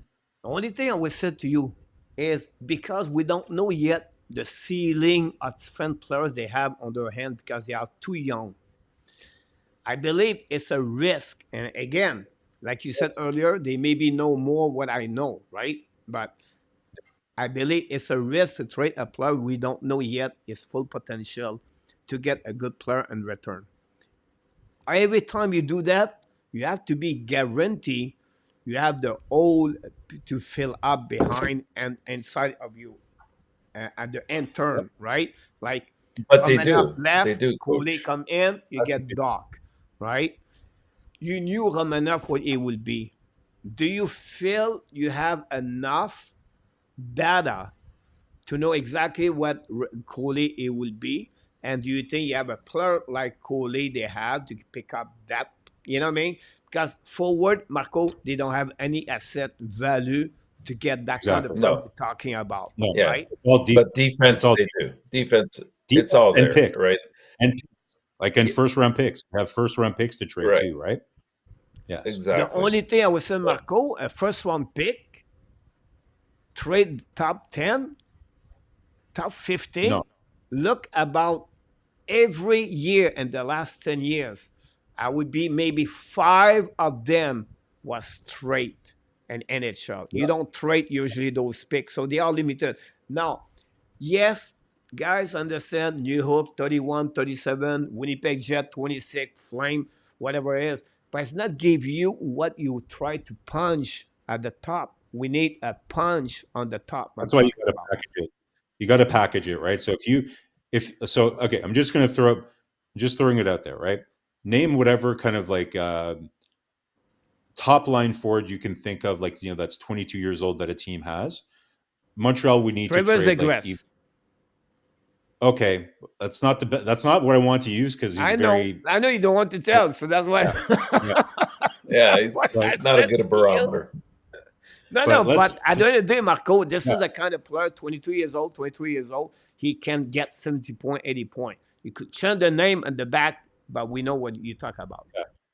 But there could Yeah, be others too. Like there could be lots of other players. Like here's a good example, right? Like you have like let's say Cole Perfetti in Winnipeg, right? Like he's right now playing on the fourth line, right? There's you could go across many teams and there's like former top 10 picks, that maybe don't fit in the plan. Like there's a list of players that you can go through, that could be like that, right? So realistically to get a player like that, so you're trading late round first pick, and then it's going to have to be one of those top tier defensive prospects that you have. So it's either going to be Gouli or it's going to be maybe Mayu or somebody like that. So based on the depth that we have on the left side, yes, we might not have a left-handed defenseman that will reach Gouli's top limit, but we might have enough left-handed defensemen that, with the balance that we have across our entire decor, they'll still be okay because we have so much depth on defense that it's like think of it as like a thermometer, right? So we might be 5% less good on defense without Gouli in the future, but if we can become 15% better up front by adding a forward, then it balances out to the advantage of overall depth on the team, right? I Does agree that with make you, sense? but again, you don't know yet this data of the what Cody is versus the rest of the team of the left defenseman. You're a little bit Yeah. limited to trade Cody example. Like I said, those kind of trade have to wait one more year to get the top of the top. The I don't but think will you you have a have the top, data then? like, you Will can you trade have the data now in a year, Shane coach? Pinto for Ottawa Senator for maybe a 26 overall pick they have, and maybe package another prospect player they have, Montreal Canadiens defenseman lower, right?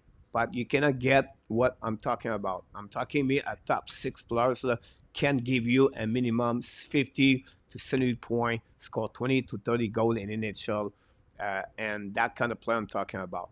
Montreal, I feel they don't know yet the data. This is only my only concern about that. Yeah, That's the and like we reason said, But at that the could end be a I good thing don't or see. a bad thing. It could play both ways, right? It could be yeah, a good thing where another team over evaluates a prospect that we have because of where they were picked. Like let's say Reinbacher, right? People might like I wouldn't trade Reinbacher because there seems to be kind of like a negative buzz. I don't think it would be good asset management because his stock, his he's value also is kind of right-handed. yeah. Well, he's right-handed, but I'm saying just in terms of asset management, he's not peaking right now, right? Like he's not his value isn't at the optimal level to trade him. Now, it might scare people, but Jacky, arguably he's at the peak right now of his value because he's playing well. Everybody knows his reputation. Apparently, Ken Hughes is getting tons and tons of calls about Jacky. You could argue Yeah, that ask he yourself may, why. he, he may never have higher value than he does right now, unless he continues to progress. If he becomes a top four defenseman and continues to improve and brings the edge that he does, then his value is going to continue to go up. But if he stays like this, then his value would probably just stay the same or even go down. But right now, there's probably and especially a team like Anaheim, like we know what Pat Verbeek is like. He wants like grit, right? Like, and he likes players like Jacky. Like that's why he went and got Mishak because he likes that kind of player, right? So Anaheim, even though they don't really need defensemen, I think they would look at somebody like Jacky before anything else. Yeah, Yeah, that and because and the other he's a thing, unique player, and Marco. Like you don't have those, you know what I mean? Like it's rare you can get a physicality player like Jacky. His value right now. I agree with you about unicorn. that. To do that, you have to be sure Mayu or another player can bring that the physicality or the respect or team. Until then, I don't think so. They will go there. I would say to you, the quality of the offensive player we have, Mayu will be more accessible to be trade over Jekai. And because you have Hudson can carry on the offensive side, and Yeah, Mayu, it will be stuck in the middle of that. And you can put Mayu out and you can pick up everything piece like you just said earlier. And you can have a 5% less, but you have other players step up. I think Mayu could become that right on when you said you're not going to trade your top five overall pick. Not looking good at the end of the night, right? So right. for me, the player could be access to And be traded in the next 24 months. It's maybe Logan Mayu. It's yeah, not it impossible. it could be, it could be, but I mean, you'll never have enough data really to make a judgment. Like, and if you wait too long to gather that data, I feel that sometimes you're not gambling when you have to. A lot of it comes down to looking at the character of the player and trying to estimate what that ceiling with the player will be. And if you're working from strength, right? Like the best example I can give you, coach, is right now, let's look at that middle stat Bo Byram deal. You can make arguments both ways. Now, Colorado was working from a position of strength. They have probably, the best defensive core, or one of the best defensive core that they could. It made him expendable, and they also went on the fact that he's had concussions, and maybe that helped propel that trade.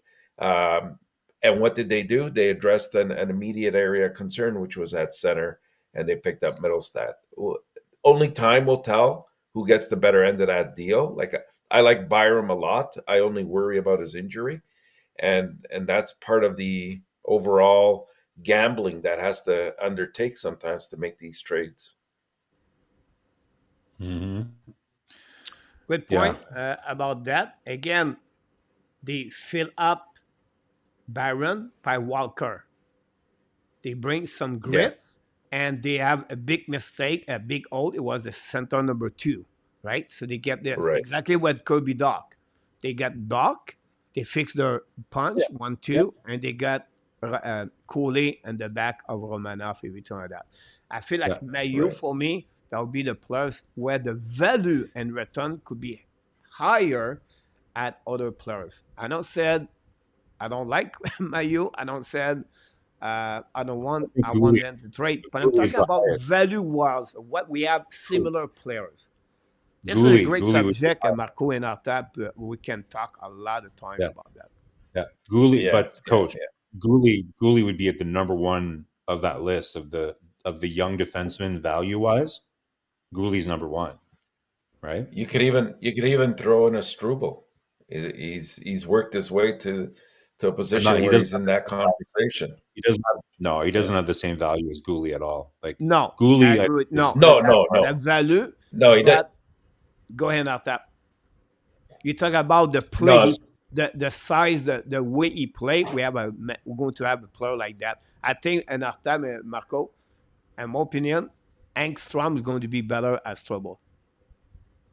yeah, it's quite possible. Like yeah, probably right. so, Yeah. so that's why I go back to my original thought, coach. Like you're so against trading Gouli, but he I has don't the trade highest value Coley because I will tell you why. Why you don't trade Jakai in our time? because he's I think he unique. brings a uniqueness to the game, right? That's why I've always referred to him as a unicorn because there aren't too many defensemen that can fill the gap that he does. Marco, like everybody else in the chat, you're the most person watching every press conference, and you know exactly what is the culture of the Montreal Canadiens.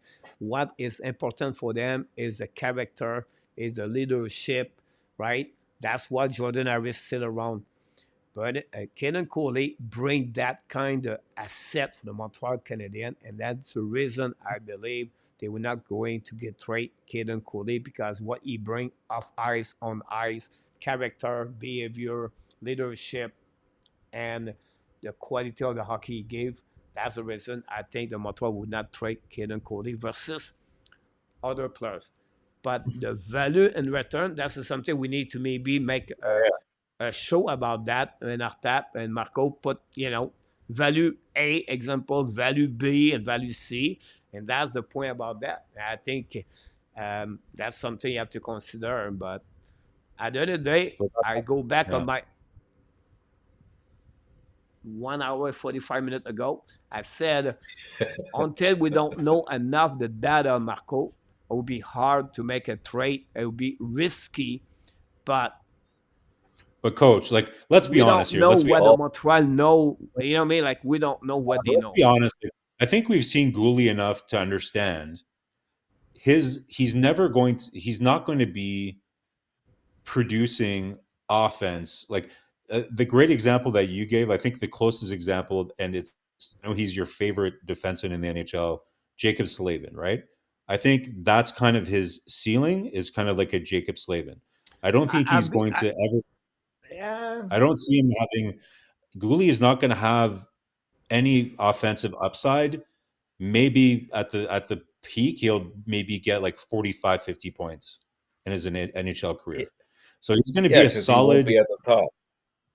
He's He not. won't be at the He's not. top of the pairings because you're going to have guys like Hudson and Reinbacher that are going to be playing ahead of him, and that'll take away power play time. That'll take away, Yeah. uh, To me, Jacob Slavin is a great bar for him. example. And I'm not saying Yeah, that's not a valuable. That's not saying that's not a great asset to have on your team, right? But in terms of Montreal being able to evaluate who Gouli is going to be, I think we all know who Gouli is going to be. Like you said, great character, could probably be a captain on most teams in the next 5-6 years because of how much character he has. Minute muncher, like kills penalties, 5-on-5, all that. We know who he's going to be, but he's never maybe second unit power play, maybe depending on the type of team But that you have. Marco, at the end of the day, is a first pairing defenseman. Depending on what kind of team you have. If you have somebody that can have more of an offensive upside that plays with him, yes, right. But if it really depends, like if you have another team that has another kind of like shutdown defenseman like him, then you're probably not going to play him on your top But pair. It look really depends. what Carolina does with Sabin, Brent Burns, right? Before that, Yeah, Tony and Angelo, and then I can go all the way before that, right? Um, yeah. in my opinion, Slavin is a good example. My hope, hopefully, he can become a little bit more offensive like David Tays, but he does not play a lot of minutes on the. He does not play enough minutes on power play to get that part over there. But remember, Yeah. guys, on the junior, he was really good on offensive players. On the playoff, he scored 8 goals. You have a great run offensive. He's really good on the join the rush and play that. Obviously, the number of point never going to be there because he's not playing power play with the Montreal Canadiens. You have other player can play his role. The second player close to him, if you have the worst of him, Marko, it would be Brand Pesce for the Carolina Hurricane. I think that would be the worst for him, and the best he can get on offensive is like Slavin. But again, it all depends what you get on the right defenseman. I agree with you. If Needs you don't have those kind of player offensively, now can they put him on the right D and play a guy like Lane Hudson to cover his offensive side of the game? But Hudson yeah. in the first pairing, will be very difficult in my opinion for the next I couple don't of think it's years, gonna happen. right? I think So another good example for Gouli is this is going back a little bit like a Jay Bomeister kind of guy. Never really had huge offensive numbers, but just a really good two-way defenseman, smooth skating guy. The thing with Gouli, coach, I know we spent a lot of time with him on this show, but yes, he's good on the rush, but he doesn't have that great offensive, like he's not very creative on the rush. He'll join the rush. He has the wheels to join the rush, and he has a good shot. He's not that creative. And I'm not going to say that he doesn't have hockey sense, because he does have great hockey sense on the he defensive has a side. hockey sense, yeah. Yeah, on good hockey sense, but He on the does. He defensive, does. Yeah. but not in terms of being a I think the creative off. term, the word I would say to you is the playmaker, right? Make the playmaker. So create an option to open up or the other player around him. That's you're absolutely right about this. Like buy space at the time with the puck, everything like that. You're absolutely right about that for sure. But you know, it's a it's a conversation we can talk all the way. Hopefully, in the chat, people enjoy it because me, I really was thrilled about that conversation tonight. We passed almost the 2 hours about that part over there, and we That's need just to the call Ken headliners. Hughes because Ken Coley would be trade or not. That would be a great subject about that. A lot of people in the chat, a lot of people comments. I would appreciate a lot. We did not follow too much the chat, obviously. We was really into the outlines for almost 2 hours for the Montreal Canadiens. We can talk about the soccer ski Roy goal about that, but I will follow that question about let's move on with Joshua Roy, and I'm going to fire you up question in the chat and for you guys. What do you do with Joshua Roy? Keep in Montreal 17 remaining game, play only 10 minutes yesterday, 11-minute max, or you let keep him or you send him in Laval. Why you said that? Because Cayden White is coming very soon, and I will need a spot for him. What would be the decision for the Montreal Canadiens? Can they put back a Cayden White on the waiver to keep Joshua Roy? All those questions, you have to give me an answer. Well, if you're gonna play him a maximum of 10 minutes, then he's probably better suited going to Laval and helping them out in this last playoff race that they're experiencing, or the hunt for a playoff spot. But personally, I think he deserves more time than he had in the last game.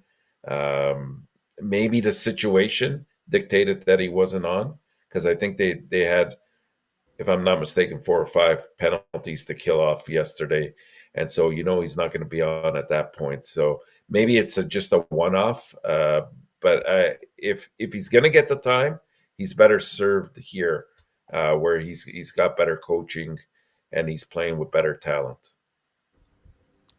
I agree, man. Keep him up. You nailed it, Coach Enortap. Like I think it's just too many penalties. If you look on average, I think the average is more like 12 minutes per game. What I would do, guys, because I see that they're still using Pearson on the penalty kill. What I would do to just make sure that Roy's getting a little bit more minutes, because I think we all understand, especially after seeing him play at the World Juniors and everything, that he has the ability to kill penalties. And I think that would be a good way to just ensure that he gets a little bit more minutes. Keep him on the second line. There's a couple of options. You could, like, we like Newhook on the first unit power play, but it would be interesting to switch him up and put Roy on the first unit power play. See, like, this is the time of year to experiment, coach, right? Like, saying we should be experimenting, trying some different things. So I would like to see Roy maybe try him on the first unit power play. I know Newhook is probably there for face-offs, right, as well, but it is what it is. I would maybe try him there, or take Pearson out of the penalty killing. There's no reason to be giving Pearson any special jobs right now. He's just filling a sweater. He's not coming back here. I get that you just have a conversation with him and tell him, listen, we just need to kind of give this player a little bit more opportunity. So we're going to take you off the PK. Not to say you're never going to play PK for the rest of the season, but we're going to try Joshua out here for a couple games, and that way he'll make sure to get some more minutes. Yeah, good point. Yeah, Pearson at the end of the day is playing the 4 line, so I'm not too much worried about that. I understand you talk about the PK, but at the end of the day, at 12, 13, 14 minutes is worth it for Joshua Roy to have more experience in the NHL at play with Laval. Yeah, And totally. at long term, that would be more benefit for him. My only concern, I don't want him to play under 10 minutes or 11 minutes, whatever Marko said. You have a power play, everything like that, but that's a normal. So I think yesterday, another a point, sometime factor of the TOI make a big change. I'll give you an example. Kovacevic played 3 minutes, 26 seconds at one shift yesterday. Yeah. So yeah. you have to take at least a big 2 minutes of that. Have supposed to be distribute the Savard and maybe another, you know what I mean? Like another player we're going to have less minute yesterday because you have a specific player play more time on specific shift. But this is rare of Joshua Roy play under 11 minutes since he played with Montreal Canadiens Marko. So it's maybe only one game, but for me right now, Roy would be better to play with the Montreal Canadiens. Fire on that one. We just talked about this. We're not going to go there. We're going to be back in summer. Just kidding. Crosby with Montreal Canadiens. We're going to talk about this next show. About this one over there. Drop a bomb. I want to talk about Rebecca, Hudson, and some. I'm getting a lot of questions about that when they are coming every time that. Rebecca, guys, is all about the team going to play game number 7 at March 16. If that team win, now Rebecca have to play 2 series. He had to go back with the lower team on his league to play a game, play a matchup over there. If they win, they have to go back now again that team I'm talking about. So that push Rebecca could be until at the end of the March and possible at the beginning of April to be back with the Laval Rocket or the Montreal Canadiens for Rebecca.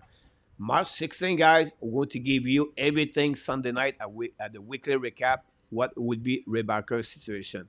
On the Hudson, the best for him is 9 games. The worst for him is 2 games.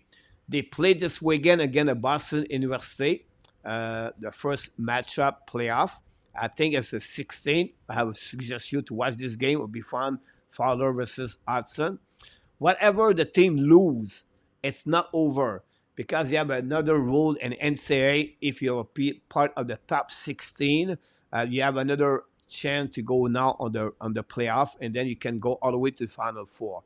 If they go all the way to game, they got eliminated the game number 2 of the playoff the following week after that. That's game approximately 9 games with the Montreal Canadiens. Ekstrom finished the season this week.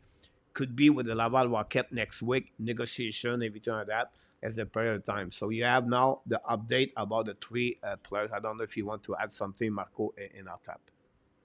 No, well done. That was good. No, the only coach, again, just to manage expectations. We still don't know 100% if Hudson is going to sign. We're not hearing too much noise either way, which kind of concerns me a little bit.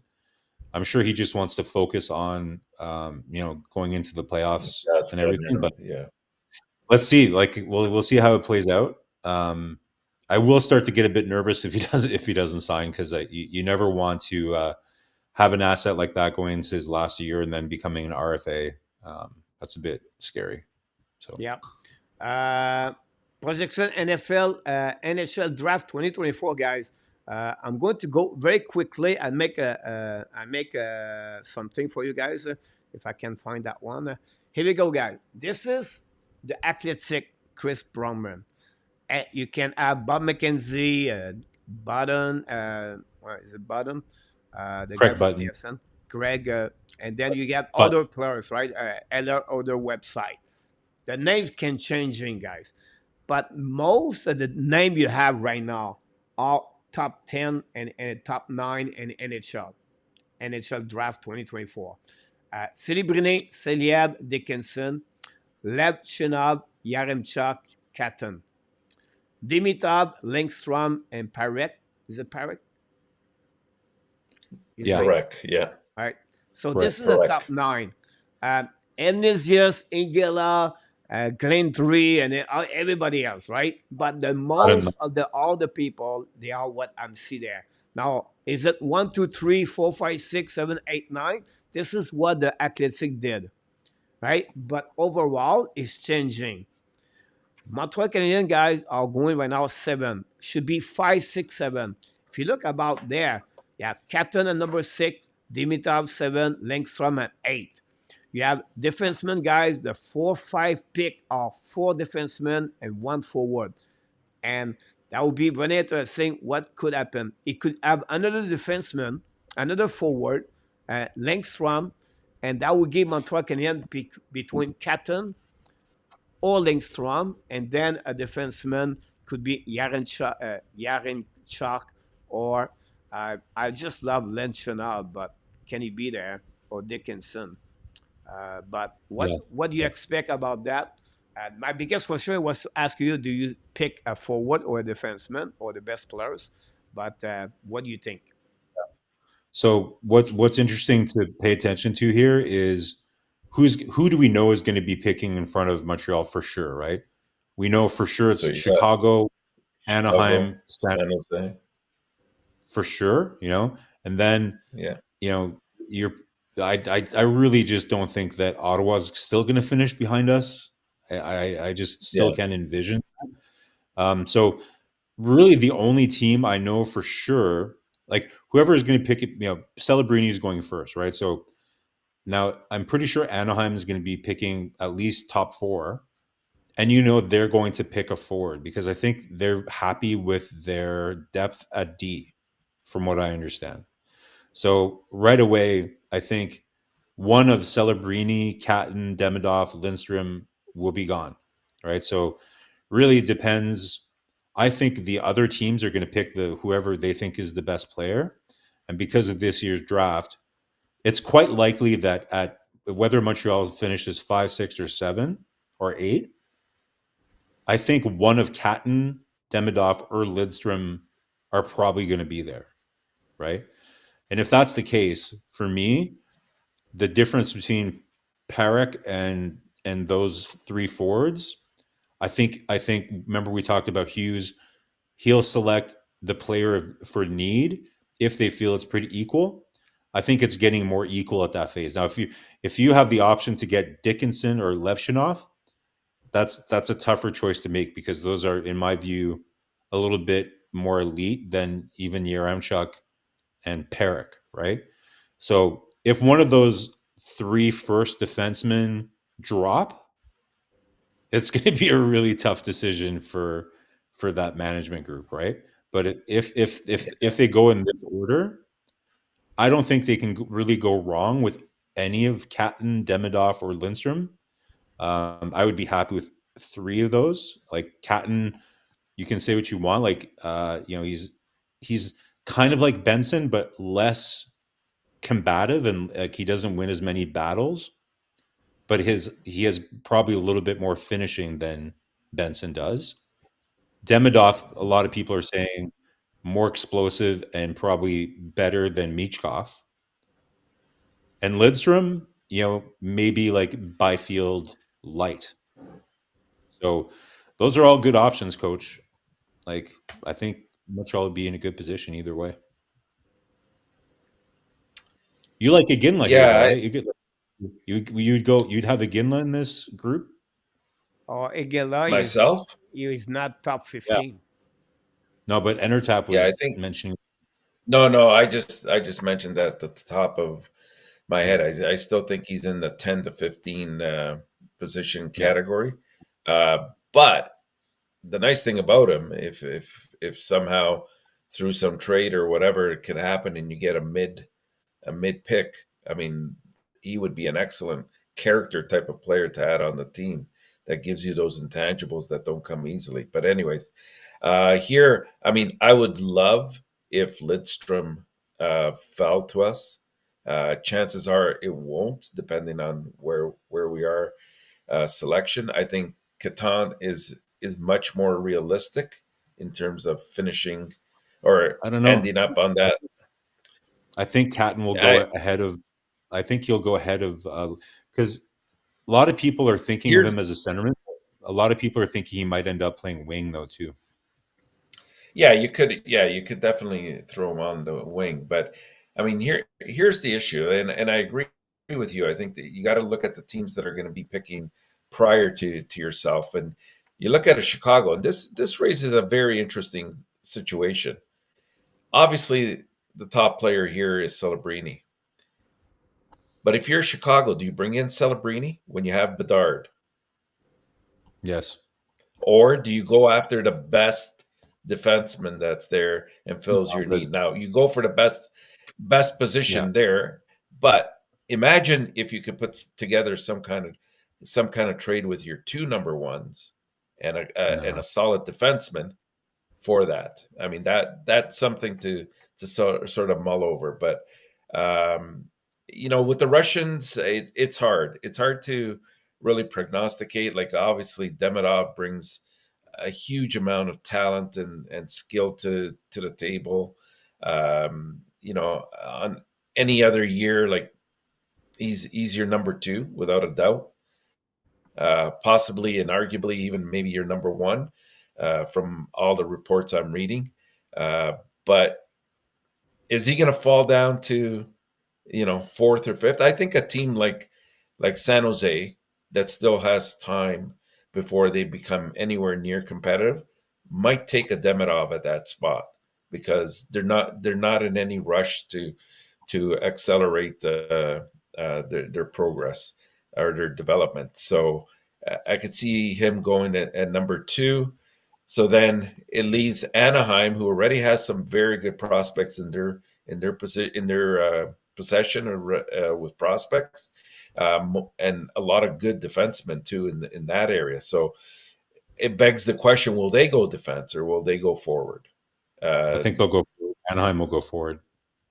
Yeah. I tend to agree. I think that's the way they'll go. And so Depending on realistically, you could have Columbus now. Now Columbus would have to address definitely their defense. So that's where you might see somebody like either Siliev go or Dickinson, do maybe you guys even think Siliev's a bit high? Yaremchuk. Like, do you guys think that Siliev is a bit high? Like, I know people are comparing him to Chera and everything, but it's a little bit risky for me at a number two. Like, I don't think I would have him at number two. Like, I know he's a unicorn and everything, but if I'm picking Yeah. two, I need a defenseman. I'm going Dickinson over Siliev or even Levchanov. I don't think has as much upside as Dickinson, so I think I'm going Dickinson number two and over Siliev.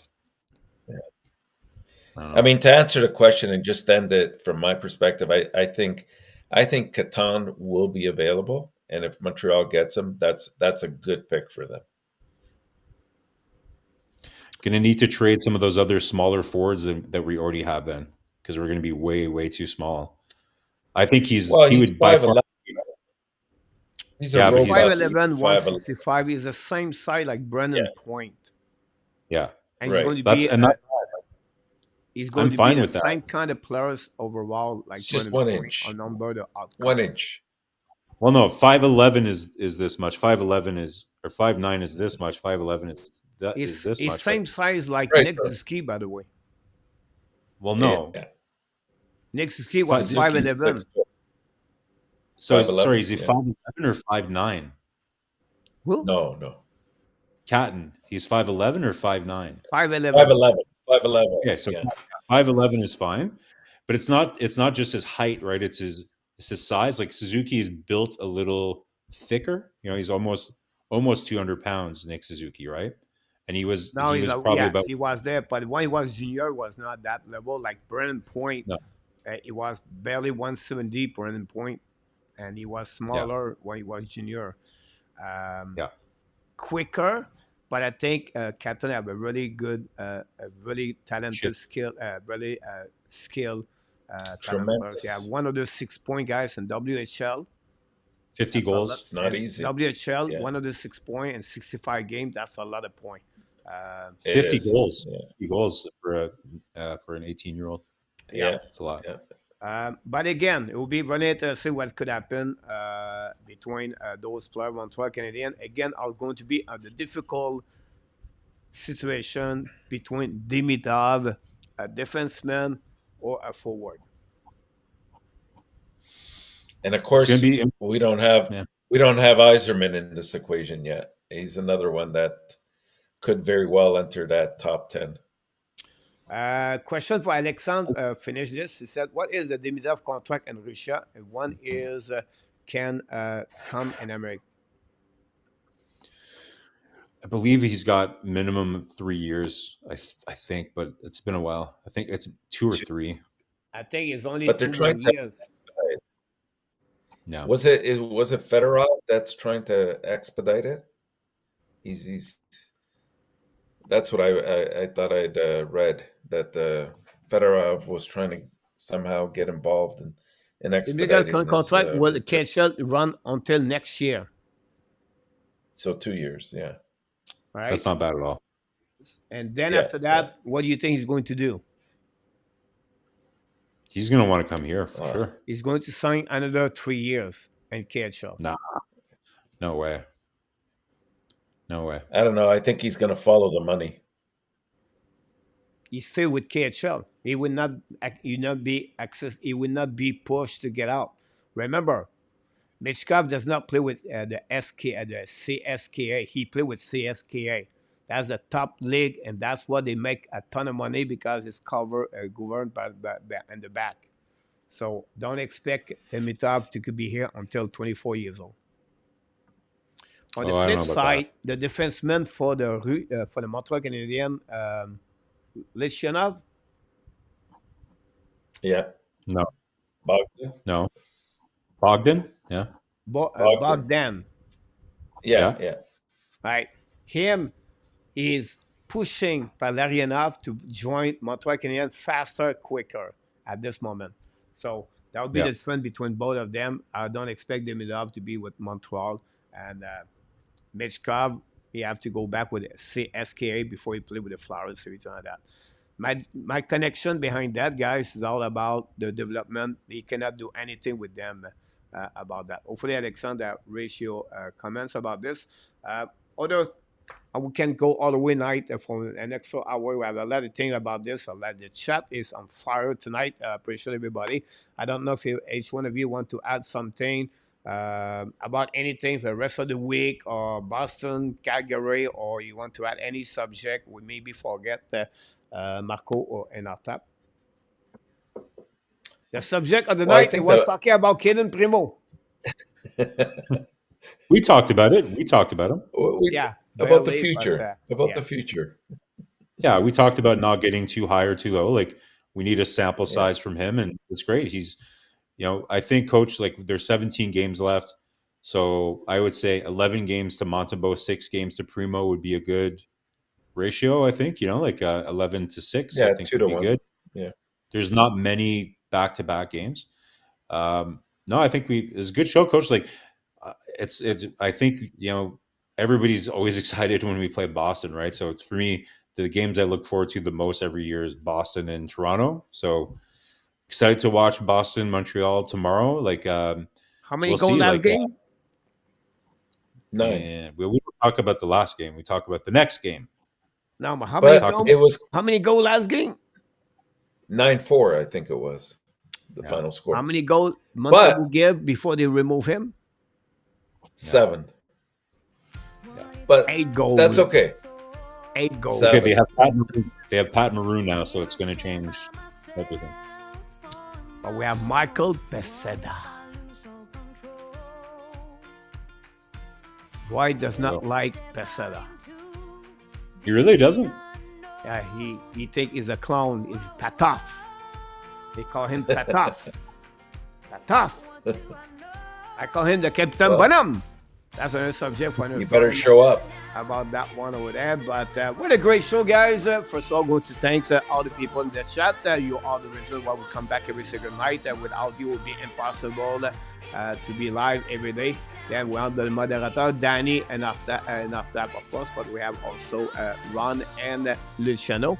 And then RG with all the updates. And everybody click on the like. We really appreciate it. But with all the co-hosts, we got the best of the best. Mr. Enortap and Mr. Marko, thanks so much for your time tonight. We appreciate that. We will hopefully see you next show, next Wednesday. But don't forget, every Sunday night, we have the weekly recap. And usually, I do a poll question at 10 p.m. But I forgot this one. I was too late. I'm going to give you the question after the show. Until then, we have to remind everybody because that's who they are. You are awesome. You are amazing. You are the best. And remember, you have greatness inside of you. Yes, you have greatness inside of you. Thanks so much to be a part of the show tonight, both of you. Hopefully, we're going to see you very soon. Until then, my friend, be well, be healthy. Find a way not only dominate your day, but find a way to dominate the first half of what, Marko? Your 2024 people. You did it again. And we'll ask everybody, don't eat what, Marko? To not be sick. Don't accept cake from Zeph Lacav or Luciano or Luc. Not recommended. And after that, last word of the show. Go Habs, go. Beat those Bruins. Here we go. Stay calm. Stay patient. Stay calm. But remember, the Hockey Nation Show, Habs Nation, want to do one thing. We love you people. Have an amazing, great night and the rest of the week. I will see you next time, my friend. Good night, everybody. Thanks, guys. Good night, everyone. Good night.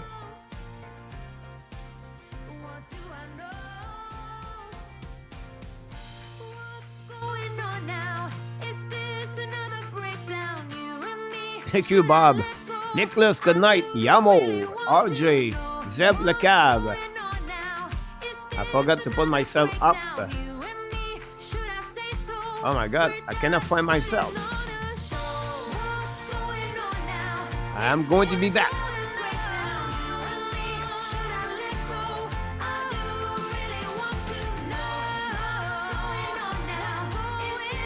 I know choice. Cannot find myself.